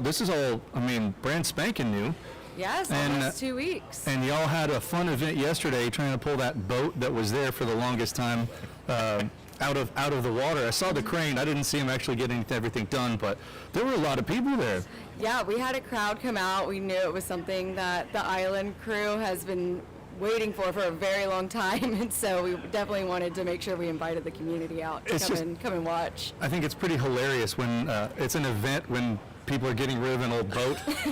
It just sounds so funny to say. Like, Well, that thing is, everybody had been fooled by that, where the Weather Channel would come by there and they go like, oh my gosh, I hope the people got out of that twice. It happened. They go, hey, when we've got the live camera on there, like, the Harvey's coming in or Hannah's coming in, like, oh, and they're standing like in knee-deep water, and they put like their door legs on, and, and they're like, it's the wind is up at least at 20. Like it was 35 yesterday, and it was before anything was going.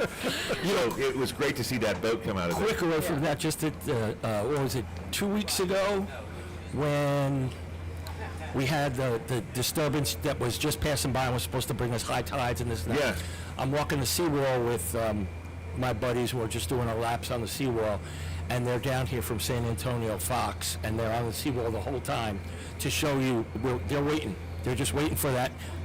And we're just like, it's clear and flat and everything. There's no one on the beach, and they're there for an hour and a half just waiting, going live. Nothing.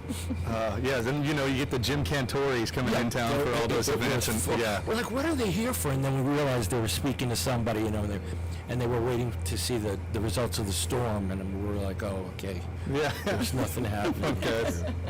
So, B3's is now open, off and running.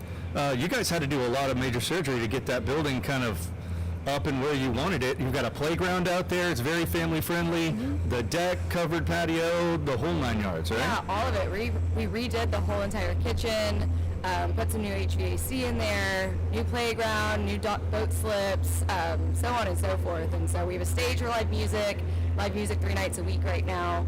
So it's been a fun little project these past 8 months now. That's awesome. So we're very grateful to be open and catching the tail end of the summer. And Yeah, exactly. And that building has been 3 or 4 different things that I know of throughout the past kind of 20 years or so. It's kind of made its rounds as far as what it is as far as a restaurant or a bar.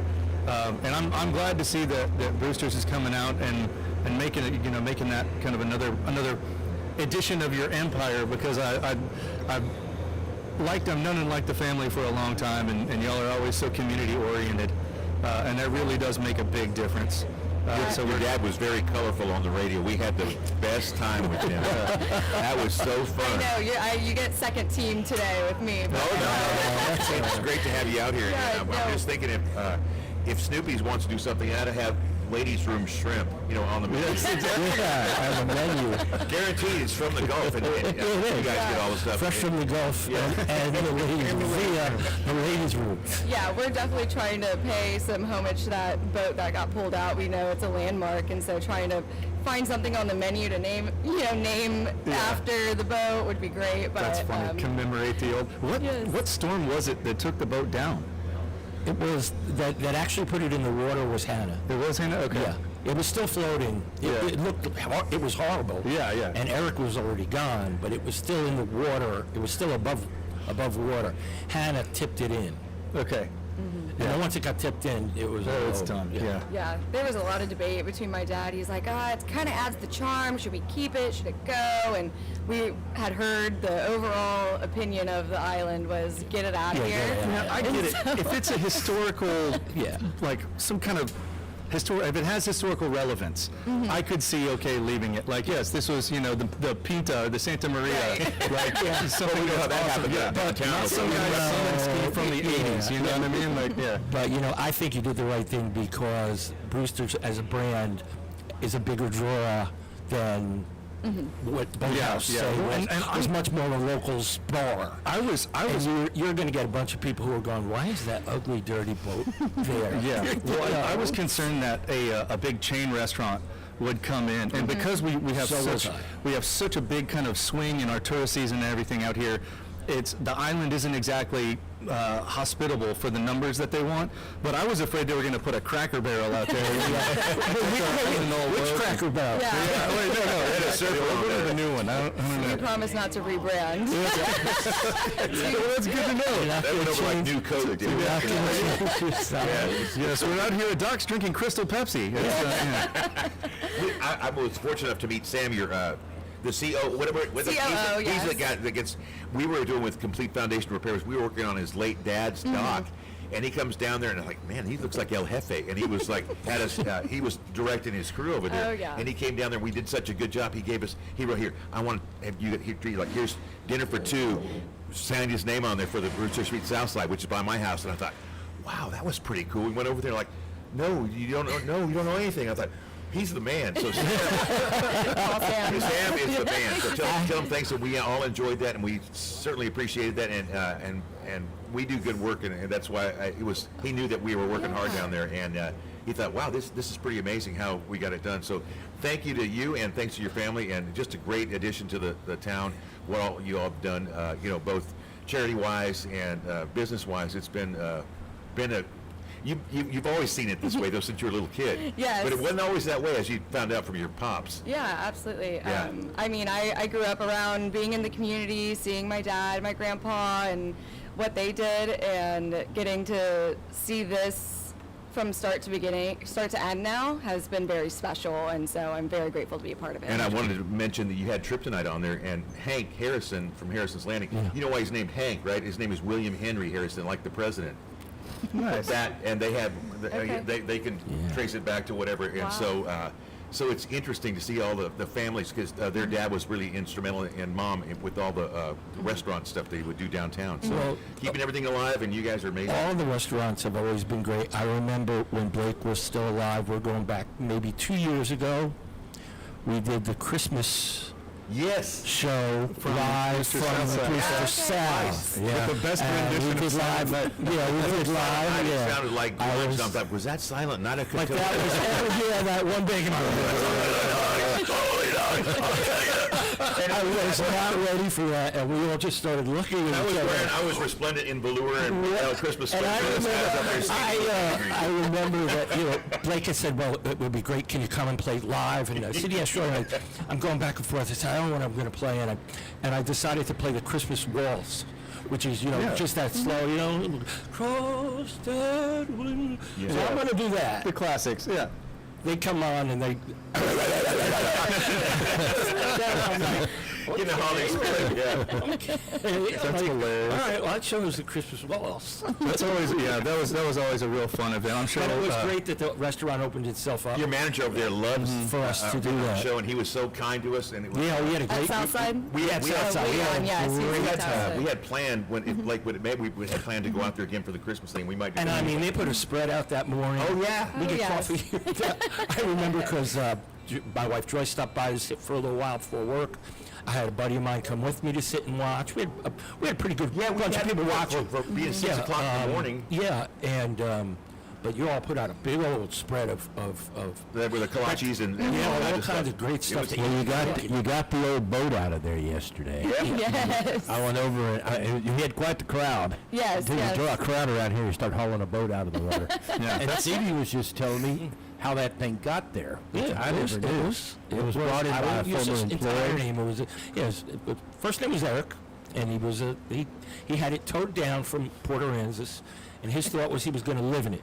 Yeah. And Pete, the former owner, told Yeah. him, "Well, okay, it's okay. You can leave it here for a while you're working on it." Right. And then Eric was gone, and the boat was still there. And then it started listing And then they listed, but it was Hannah that listed it. Did he name it Doctor's Order? No, I was in there, Doctor's Order. He needed, well, enough said. This is a family program, Stevie. There's only so much we can do. And speaking of water accessibility, you have slips at Brewster's. We do. Awesome. So do. people can jump on the boat and get around. Once we get these sand dams and everything out of the way, we'll be able to go. And you can even go by stand-up paddleboard or kayak, which, speaking of, we got Crystal here to talk about Paddle for Parkinson's coming up. That's right. Hi, I'm Crystal. I am here to represent Paddle for Parkinson's. It's happening this Saturday. So we have kayak and stand-up paddleboard races that are to benefit basically finding a cure for Parkinson's disease. Outstanding. Village Park. That's correct. It's a big event. You've got all different kinds of, a lot of people come out for it. It's a big family thing and a lot of fun. If people want to find out more, where would they go? Sure. So our website's www.catchthecure.org, or you can go to Facebook and look us up by Paddle for Parkinson's or Catch the Cure. You can find us either way. We have all of our information on there, and of course we'll be at Angry Marlin this afternoon from 4 to 7 with packet pickup. So anybody can stop by and come chat with us, and we can let them know what is going on as well. What's the deadline for signing up? So we'll actually be signing people up that morning. The prices do go up after tonight, so if you want to get it registered tonight, it's $50. They go up to $60 tomorrow. Of course, it all goes to benefit finding a cure for Parkinson's disease. And what year is this? Boy, this is our 15th year of having paddle and our 18th year of actually having a Well, I remember charity when event. Mona contacted me a long time ago, and I thought, has it been that long? She goes, I yeah, know. it's been that long. And she was on a side. She was saying she was evaluating Ernie Butler's house, and she. Ernie's been that way. He's been grumpy like her brother-in-law Mike. I think Ernie might be. He probably got a stand-up paddleboard. He can get out there. Well, it's probably a door from one of the houses. Yeah. It's a little garage door. It used to hide shrimp there back in the Door day. from the ladies' room. Well, if he doesn't want to paddle, we also have music going on afterwards, and we'll have barbecue coming out too. So if you don't want to paddleboard, you don't want to have to get out into the water, that's all right. Come out and hang out with us anyway. We'll have some fun stuff for You have people to hundreds do. of people, so it's We do. It looks like a great weekend for that. It's going to be sunny. Well, and there might be one of those spotty showers like we had, but no, we're not looking for any kind of tropical storm. Well, I don't know. I'd take some rain though. Yeah. It's nice to cool off. Yeah, it's. So the event today at Angry Marlin, that's the poker run, right? No, that's just packet pickup. We'll have everybody who's already registered shirts and stuff ready to go for them this afternoon. Anybody who hasn't signed up yet, we can get them signed up at that time, or they can just come We're hang going out. over there. We do the charity poker run. That's tonight, once a month. We'll have a few drinks first, and then Well, we'll we get some might do donations that. from We start at Black Sheep at 6, and then the golf carts go around. I don't have a golf cart, so we just skip to the end. Well, it's safer that way. I figure one less moving part, right? Yeah, they're playing 5-card draw. You're playing 2-card stud. So how do you? I usually get there at the end of of the Paddle for Parkinson's, do you fire a gun or something and everybody takes off? They have a actual flare gun type. Really? Yeah. They were kinda gonna cool. let me shoot it off last year, and then somebody told them not to, so I was pretty disappointed. Let Dale shoot it up. We'll have a fire on the other Yeah, side. right. Well, Set the island on fire. does that. Well, you'll have to be there early if you want to do that. We start races at 9 a.m. So if you got a flare gun, I might get over there. So how far is the race? What's the distance Sure, on it? it's a 2.5-mile loop. So we start at Gypsy Boat Ramp there at Billish Park. They'd go down to the Padre Island Yacht Club, turn around, and come on back. So it's 2.5 miles total. That's awesome. That's a lot on a because it's you get your core work on one of those things. And you don't think it's that hard. You're like it's hard to stand on the Kayaks thing. and Yeah. stand-up paddleboard. I'm not a paddleboarder, so I get to just tell people, oh, it's easy, don't worry about it. Yeah, It's not he a has problem. one. If you tried it, it's like you see why these people are all doing it because it's a core exercise. Yeah, no, the funny thing, when I was living on the water, is you'd see people in the canals paddling with the wind, and they're all, they're cruising, just having a blast, and you see them turn around to start coming back, and they're like on their knees, and they're like huffing. Yeah, they're Like, probably oh my God. somebody on Laguna Shores is like, we'll find his body in the spring. Yeah, exactly. Well, you learn when you leave the house, paddle upwind. Yeah. We do have boats out too, so if anybody does get too tired coming back, we can always pull them out of the water, so they don't have to worry too much about safety. We'll get them taken care of. So is there a local Parkinson's organization that you guys work through? So we actually, there is a support group that my family and I actually started back in the day when my father was diagnosed with Parkinson's disease. That is a separate organization, but the funds that we raise actually go to trying to find a cure for Parkinson's. So most of those funds are going to go to National Parkinson's Foundation, Michael J. Fox Foundation, the big organizations out there that actually have doctors and researchers working Gotcha. day and night to find a cure. Have they made progress over the Oh, years? absolutely. You can see in the technology and the medications that have been developed over the years that people have a lot longer. Symptoms are much more well controlled, and there's a lot of things out there like deep brain stimulators where they actually have little probes in their brain that go in and that stimulates dopamine production, and it's really interesting, but we've seen a lot of progress over the years. I've even heard about different AI systems being used within healthcare to work with Parkinson's, Alzheimer's, cancer, the whole 9 yards, and they're using all this brand new technology to advance all the research. And hopefully, we've never been closer to a cure, and hopefully it can kind of keep up the good work and get to the end. So if people want to participate, they can go online and register, or they can come in at 9 a.m., 8:30, something like that. Yeah, we'd prefer they come before 9. Yeah. The races will start at 9, but we'll be out there at 7 a.m. We'll be signing people up until about 8:30, and then we'll, cut off registration at that point. But yeah, definitely on the website, www.catchthecure.org, or Facebook. You can get in touch with us at paddle4Parkinsons @gmail.com as well. If you want to just shoot us an email, we can answer any questions that way. Do you have any sponsors you'd like to schmooze? Promote? We have a whole list of sponsors. Well, because it's nice it's nice to give them credit while we have that airtime. They're like, well, I told you we'd give you anything with media. We talk about you. So yeah, Coastline Properties is our anchor sponsor. They've been every year and have just been amazing at sponsoring us. We also have a couple of big sponsors with Urban Engineering, which is now DCCM. I can't think of any others off the top of my head. Well, I didn't have a cheat sheet. Yeah, that one wasn't on my. Maybe we should add dragon boats next year. We could all get businesses to. We would be happy to add a dragon category boats. for you. For I tried to get a dragon boat race going here a few years ago, and I didn't catch any traction. Dale, we'll get a sponsor for the Island Moon, and you and I will sit in inner tubes with Tyler and Jay and have a cooler between us. We thought about doing pull us. bathtub races. Yeah. Well, cardboard boat races. We say that.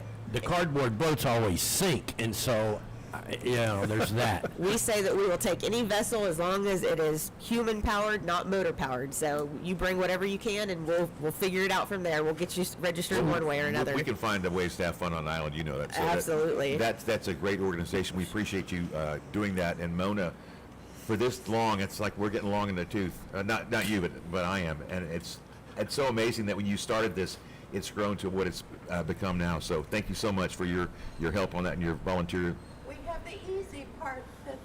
Those with the disease live with it 24/7. There you go. She said those that live with the disease. We have the easy part. So she's right. So thank you Well, so much. it's evolved into a sort of a Seminole Island event. La Posada and fireworks and fires and yeah. Yeah, we don't have fireworks, but we can probably start a fire. It's really important to people. well, it's always been at Village Park, hasn't it? Yeah, we did have one year that we did try it downtown because we did have people saying, well, we don't live on the island, we want to be over here, and we tried it, we like the island, so we moved back over here after a year Well, you of got trials. protected canals, so you don't get the Yeah, get you wind. get out the front of that breakwater. You're like, wow, it's windy. You know. We like all the weird island folk too. Weird. Yeah. Well, you do. Colorful. There are some people that I only see once a year at the Paddle for Parkinson's. Yeah. Because we sort of live in different worlds on the same island, but you see them once a year. It's either that or Mardi Gras. Yeah, I forgot. Yeah, Barefoot Mardi Gras. That's the other one. That'll be here before we know it. Oh my goodness, that's right. Well, I'll tell you what, it is 0832. We are live on Island Moon Thursday out here at Doc's Steaks and Seafood right next to the gorgeous JFK Causeway, hanging out with the trout and the redfish. We've got Crystal with us from Paddle for Parkinson's coming up this weekend. That's right. One more time, if you're interested, you can go to Angry Marlin between 4 and 7 Correct. today, get your packet or register there, or you can go online. www.catchthecure.org. Excellent. Crystal, thank you so much for coming out and talking, and congratulations on keeping this going, and I hope you guys have another great event this year. I know I put aerials in the moon. We have, so make sure if someone has a drone out there getting it. If not, give me a shot and we'll get it done for you. Do Absolutely. you have a submarine category? It's going to be pretty tough to do that manually powered. You just can't tell who wins. We'll grab the one from the shop. Like, If you can find it, we'll you could get you a category. just get a periscope and Yeah, there you go. who knows, right? You're committing to a lot of effort at this point, aren't you? You can't find a periscope anymore. It's heavy real fast. Excellent. We're going to take one quick promotional break. I'm going to go get some more coffee or another sarsaparilla, and we will be right back with you here on Island Moon Thursday on Larry Elizondo's Power Hour. Hey guys, Steve Trevino here, and I'm so excited because this Friday you can help me raise money for Driscoll Children's Hospital or the Ronald McDonald House, or both. We're going to raise money for children at the Whataburger Field, pitching for a cause. Come join me, Steve Trevino. What's your case worth? What's your freedom worth? Your property, your livelihood. Leon Law PLLC is here in the flesh to hunt and to attack. From Corpus Getty to Tejas Getty, we know the rules and we know how to win. Serving all 254 counties across Texas and beyond. Call 833-LEON-WIN or visit LeonLaw361.com. Personal injury, criminal law, title closings. Leon Law. When it's time to fight, bring the lion. Shining bright in Texas, the National Blue Ribbon School District of the Year, Corpus Christi ISD, is reaching some new heights. We are proud to be the HEB Excellence in Education Best District of the Year and home to the U.S. News and World Report's Best Public Elementary School.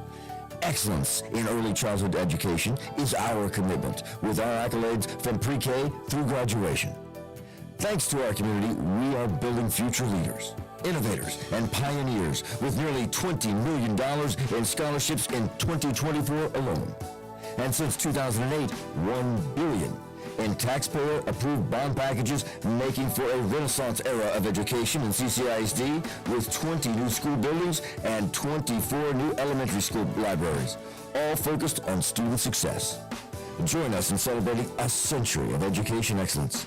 Corpus Christi Independent School District, where every learner is a graduate and every graduate is a success. At the Port of Corpus Christi, we maintain a clear pathway for waterway commerce so that our customers can deliver goods and energy products to the communities who depend on them around the world. We work diligently to build and enhance critical maritime infrastructure and manage traffic 24 hours a day, 365 days a year. Thank you, Coastal Bend Region, for entrusting us with your most precious asset. Since 1966, Hicks Automotive Group in Corpus Christi has been your trusted family-owned dealership, offering the finest in Mercedes-Benz, Nissan, Subaru, and Infiniti vehicles. Commitment to our customers extends beyond offering superior quality luxury automobiles and service. Hicks Automotive Group proudly supports our community through contributions to the Coastal Bend Food Bank, Texas A&M University Corpus Christi, and Ronald McDonald House, just to name a few. Visit Hicks Automotive Group, 3102 SPRD, and experience the excellence that has kept our community strong for over 60 years. Hicks Automotive Group since 1966. It's the 20th season of the CCISD Game of the Week broadcast from Texas Sports Productions. Listen live each week right here on Retro Country 105.9 and 103.3. Brought to you by Facility Solutions Group, TLC Complete Care, Weavers and Jacobs Constructors, Corpus Christi Water, Nolan's Restaurant, AstroTurf Corporation, and Fulton Construction.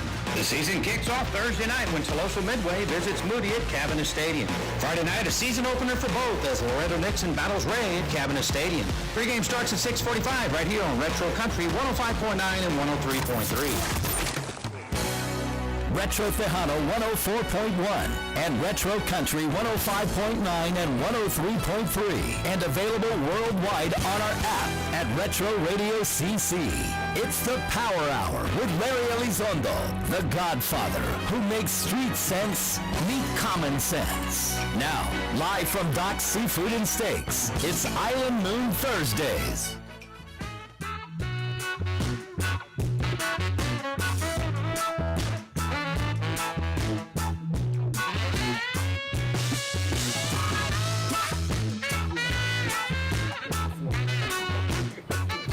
It is Island Moon Thursdays. We are back. Stevie Stark, Ted Mandel, Dale Rankin, Tyler Thorson, and my name is Jacob Oggs. We are glad that you are joining us today. It is another gorgeous one. We actually, Ted was the man. He ran out and found some towels earlier. We had to shut the sunshades. We had rain coming in on us. Rain. Yeah, that wet stuff that falls from the sky. Water We from can't the get sky. enough. That's crazy talk. I parked in a 4-inch puddle out there in the parking lot, and I thought, man, I can't get my shoes wet. I'll be like going in there with smelly feet all day. No, but it's nice to see the rainwater and see those puffy cumulonimbus. The summertime thunderheads, man. Yeah. It's Well, we got one big weekend, and then we pull down our pants and slide on the ice. Wait, I already pulled down my pants. Yeah, they have. We were talking about how Parks and Wildlife stiffed us on the dove season this year.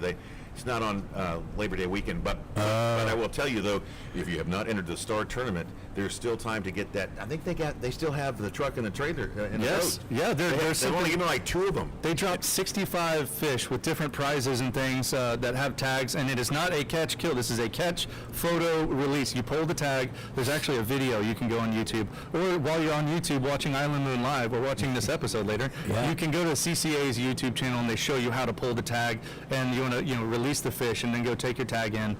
They've got a boat, motor, and trailer with a truck combo. They've got different cash prizes and things. They even have like a year of free Whataburger. Yeah. And I made that joke last week that they have a year of free Whataburger and a Lipitor for a year of fish. Right. How many Whataburgers could you eat in a year? There's got to be some kind of world record. Like I said, they should come with a cardiologist. Not that there's anything wrong with Whataburger. Probably some truck driver, over the road truck driver. Yeah, they'll win that thing. But it's we have another tournament I have to mention, the Babes on Baffin. That is coming up for October 10th and 11th, and it's going to be over at Market 37. But they have a sign up over there. If you go babesonbaffin.org, you can find out more about that. The entry fee is $100, and it's all raising money for CCA, and it's all ladies tournament. We have people that come as far as Florida that come to the thing. They all come down there and they want to play. So if you want to get in on the cheap entry fee, $100 a person, you need to do that before September 15th. Babesonbaffin.org. Lots of great prizes, they have costume contests, and they have a new tagging edition we'll tell you more about. It's, when is the tournament? That's October 10th and 11th. But we'll have to get somebody on. Oh, it's going to be a huge That's a big one. Right, it is. October is the month that every town in Texas has a festival for a truck crop or a farm animal. Yeah, exactly. Right. Yeah, and so this is this for the first time in a long time does not coincide with Sharkathon. Sharkathon's usually the same 28th of the end of. So this time we have no competitors besides that. A lot of volunteers that do crossways both ways. So it's like I can't do both, but now you can do the Babes on Baffin, and we have a lot of prizes and tournaments, wonderful Right. swag. So But is it my imagination, or it seems like everything is happening kind of early this season? The clear water we usually get in August, we had in July, and now it's starting to cool off, and we're still in the end of August. We're seeing the beginnings of the weather pattern change, and I'm not that fall is coming. Like I'm not getting my winter stuff out anytime soon. Right. You know. But it feels different. You no, have the days light like looks this. different. The light looks different. It get that golden fall kind of light coming on, but just because the days are getting shorter. I Yeah, would say. that was sad. And one of these days, when like in November, we're going like, man, it's dark at 5. I hate this. Well, we're coming up on what we're about to change fall back, right? Yes. coming I up. don't know. I forget exactly when it is, but it's coming up. We get to stumble around in the dark at night. Yeah. Yeah, so those in the kids can low make it to the afternoon. bus stop in plenty of sunlight. That's the old saying. But, Yeah, and if you're looking for something to do this weekend, don't forget you got Paddle for Parkinson's. We had someone reach out on the YouTube channel and ask if paddle type kayaks are allowed, or pedal type, not paddle. They're all paddle. Yeah. But the pedal type, yes, they are. This is a big fun fundraiser. They've got stand-up paddle boards, kayaks. Tyler's going to be out there in a number 3 wash tub. I think so. Yeah. With an electric motor on it.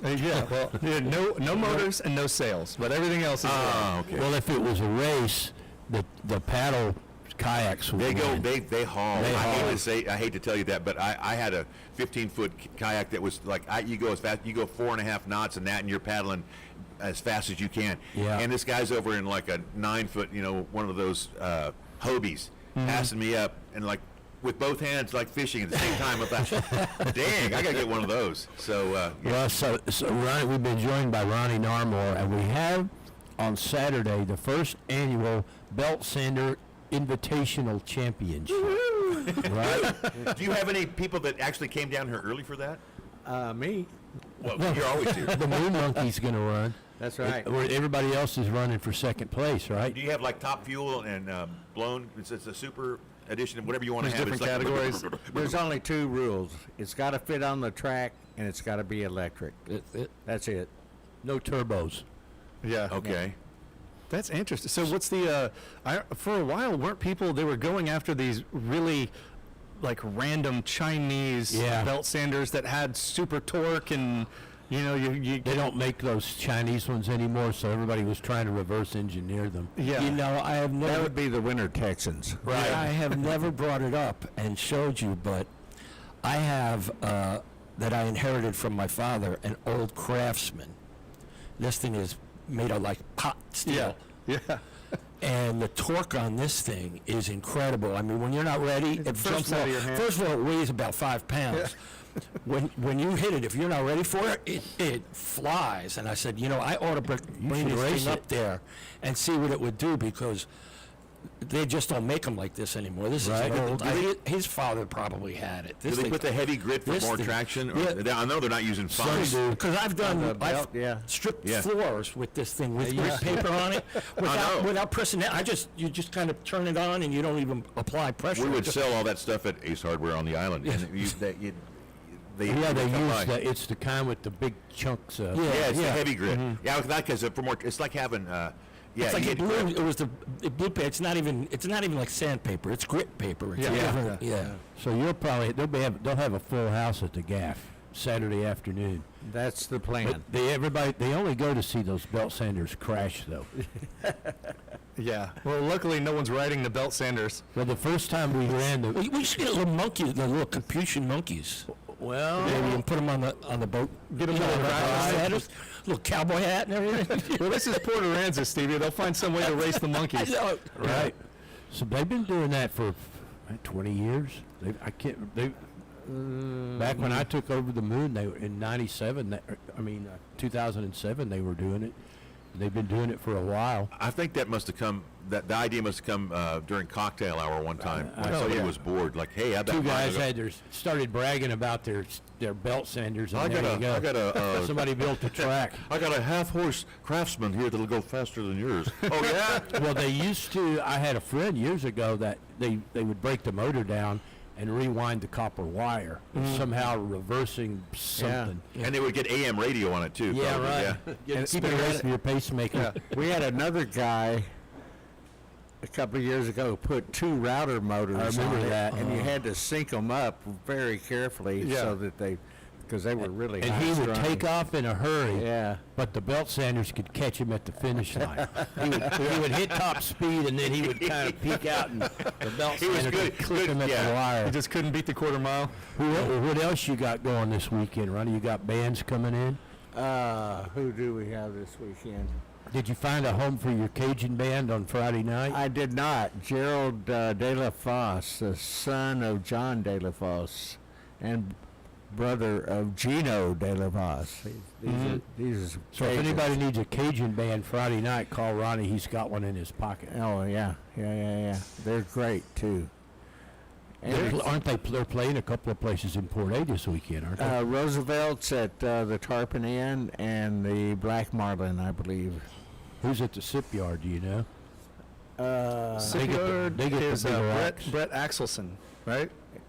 They're going to be. He's packed. playing. He's playing tonight, and then Pauline Reese is tomorrow. Yeah, I'm looking Pauline at. Reese. I'm looking at Ronnie's column. Ronnie's Hey, you're coming off the top of your head. Yeah, I'm just You thinking. go for it, Alex. I didn't bring my notes. So Ronnie, you lived in Port Aransas. You lived in Port Aransas when Harvey came through. Oh Lord, yes. How did your house get? Yeah, your house got gutted. Did it? You were living over there by the trailer, that big trailer park. Yeah, that's You were exactly right at upstairs. the end of Yeah. 6th Street down there. No, we got wiped out. And what happened to me was I was trying to board up a friend's house, and at the last minute, and the cops came around, and it was like, you got to go. And they just cut off the ferries, and I was up on a ladder, and they're screaming at me with their bullhorns. You know, you gotta go, and so I took off for Bastrop and went up the east side through Cuero and up to Gonzales and got That's up right where there. the storm went.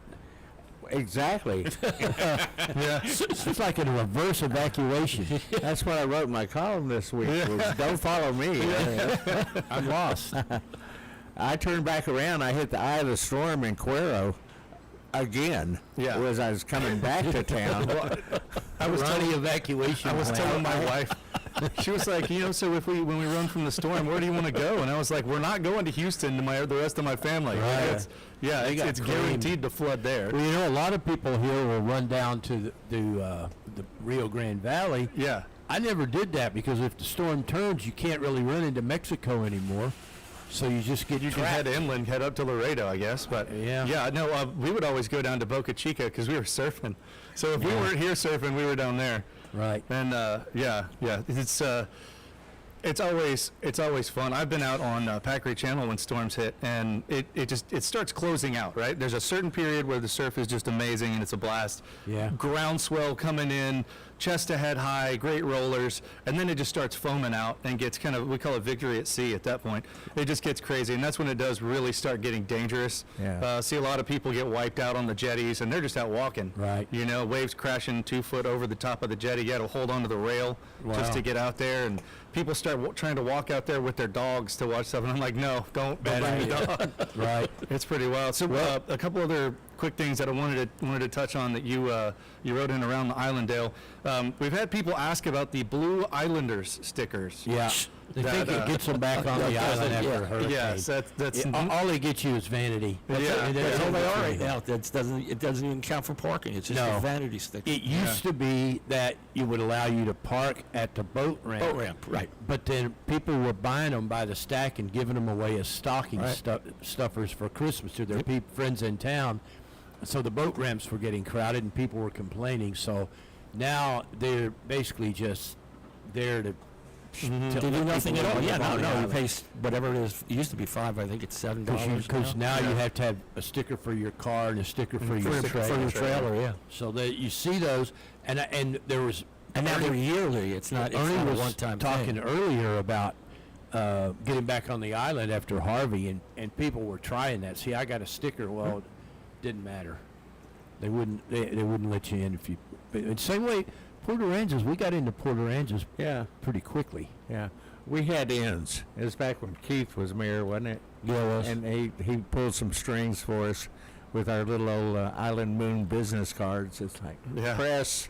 Well, I've got the little, my top knot that I call it, the little yellow and white, big kind of light thing that I put on the top of my truck when I'm, shooting convoys or any of that, like transports. Yeah. And so I look official, and I can show my my pilot's license to people and be like, hey, professional drone pilot. But I actually have an emergency working. management thing that looks like a TWIA card. Yeah. And I can get into any disaster I want to.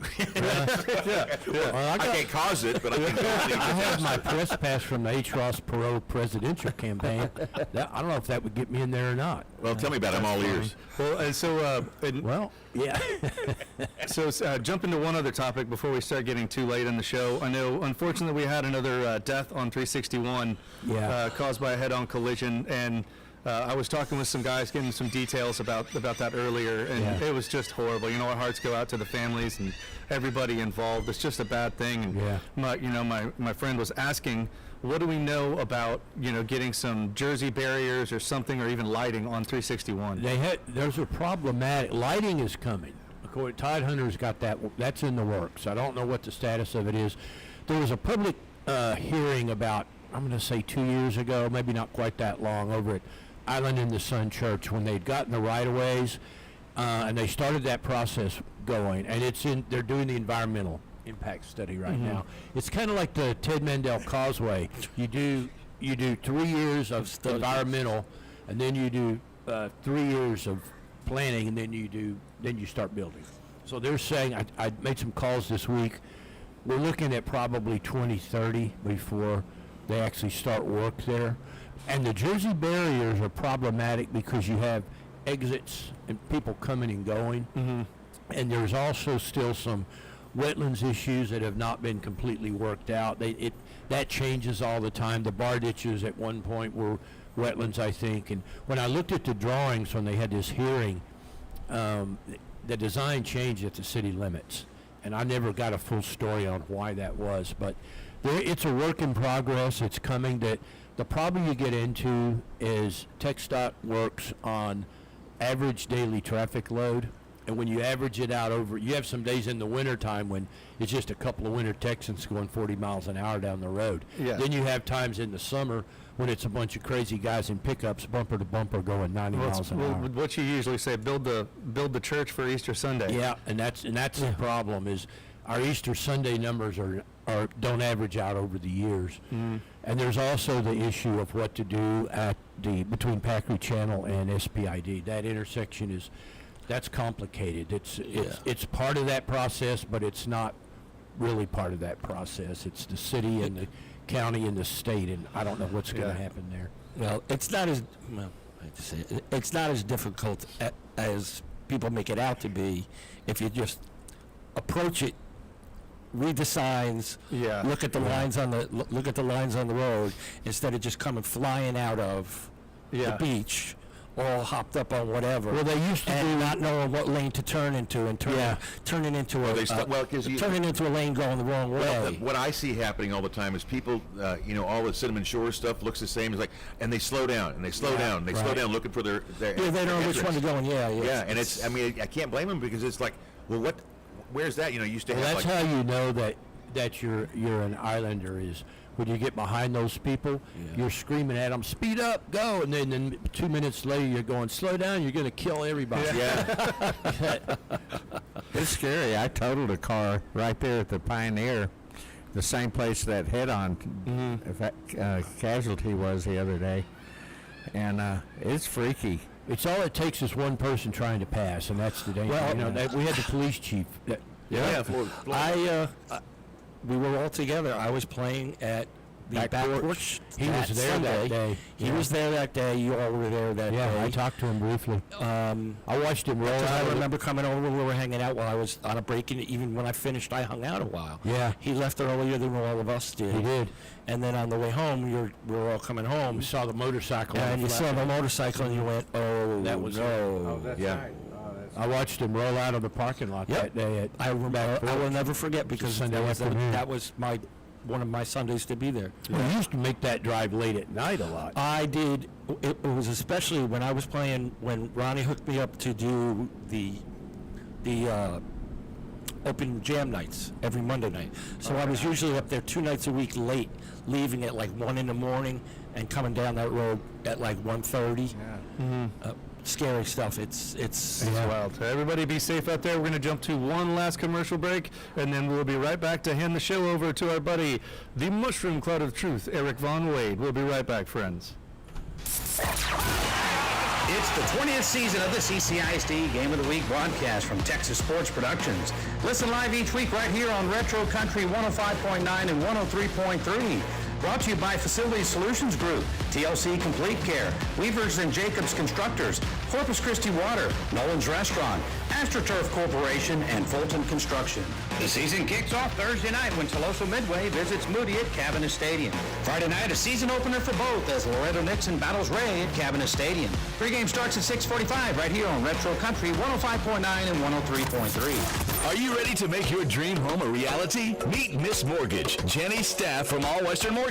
With over 30 years of experience in banking, mortgages, and real estate literacy, Jenny is your trusted partner from application to closing day. Known throughout the community as Ms. Mortgage, she specializes in residential real estate loans, making the process simple and stress-free. Whether you're a first-time home buyer or looking for alternative income loan options, Jenny provides clear, honest advice with no confusing jargon, just real solutions tailored to your goals. Tune in to her weekly Ms. Mortgage updates for insider tips, real estate trends, and success stories that inspire. She's committed to educating and empowering her clients every step of the way. Jenny Staff, your advocate, your expert, your teammate, from dream to done. Call or visit All Western Mortgage today and ask for Miss Mortgage, Jenny Staff. Call now, 361-946-7163. 595-176 NMLS number. They are an equal home lender.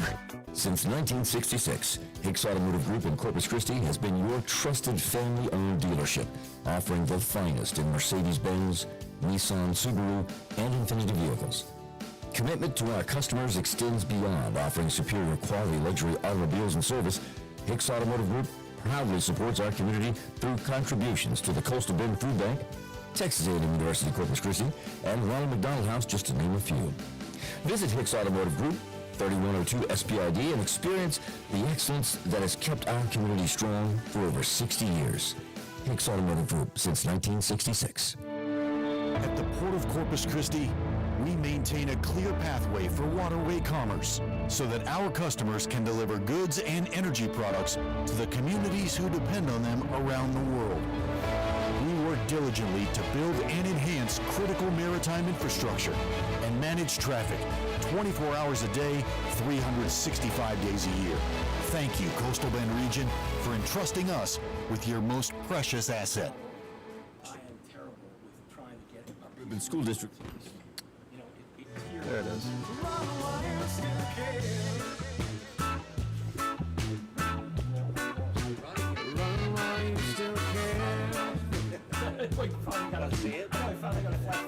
It's been a fun Thursday. We're about to turn this over to Eric Von Wade. Want to say thanks to all our guests that came out today. Avery, Crystal, Jay, Ted Mandel, Ronnie. Yes, Battle for Parkinson's coming up this weekend. Thanks for paying attention to us and following us on YouTube Live. Just go to Island Moon Live on YouTube, and we're rocking. We're going to get this all handed back over. But Stevie, man, it's great to see you. Glad you made it out. You guys. Thanks for having me. Yeah, awesome. And anything else we need, Tyler? We're going to run or what? I think so. We're off and running. I got to go back to the Complete Foundation repairs, but thanks for having Ernie on. He was the Ernie Butler. Yes. Yeah, he is great. Awesome. Great show. Excellent. All right. Well, my name is Jacob Boggs, and we are signing off on KUKA Driscoll, Texas, 105.9 and 103.3.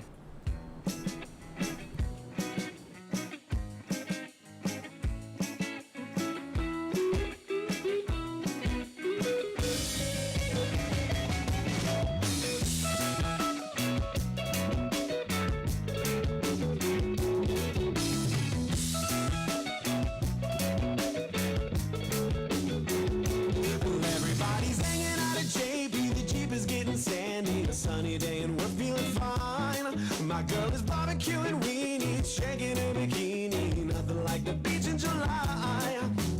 Calling all your girlfriends, surf is up this weekend, starting with a on 5 to 9. My dog is getting lazy, all these beaches crazy. Thanks to that tequila and lime, tequila and lime.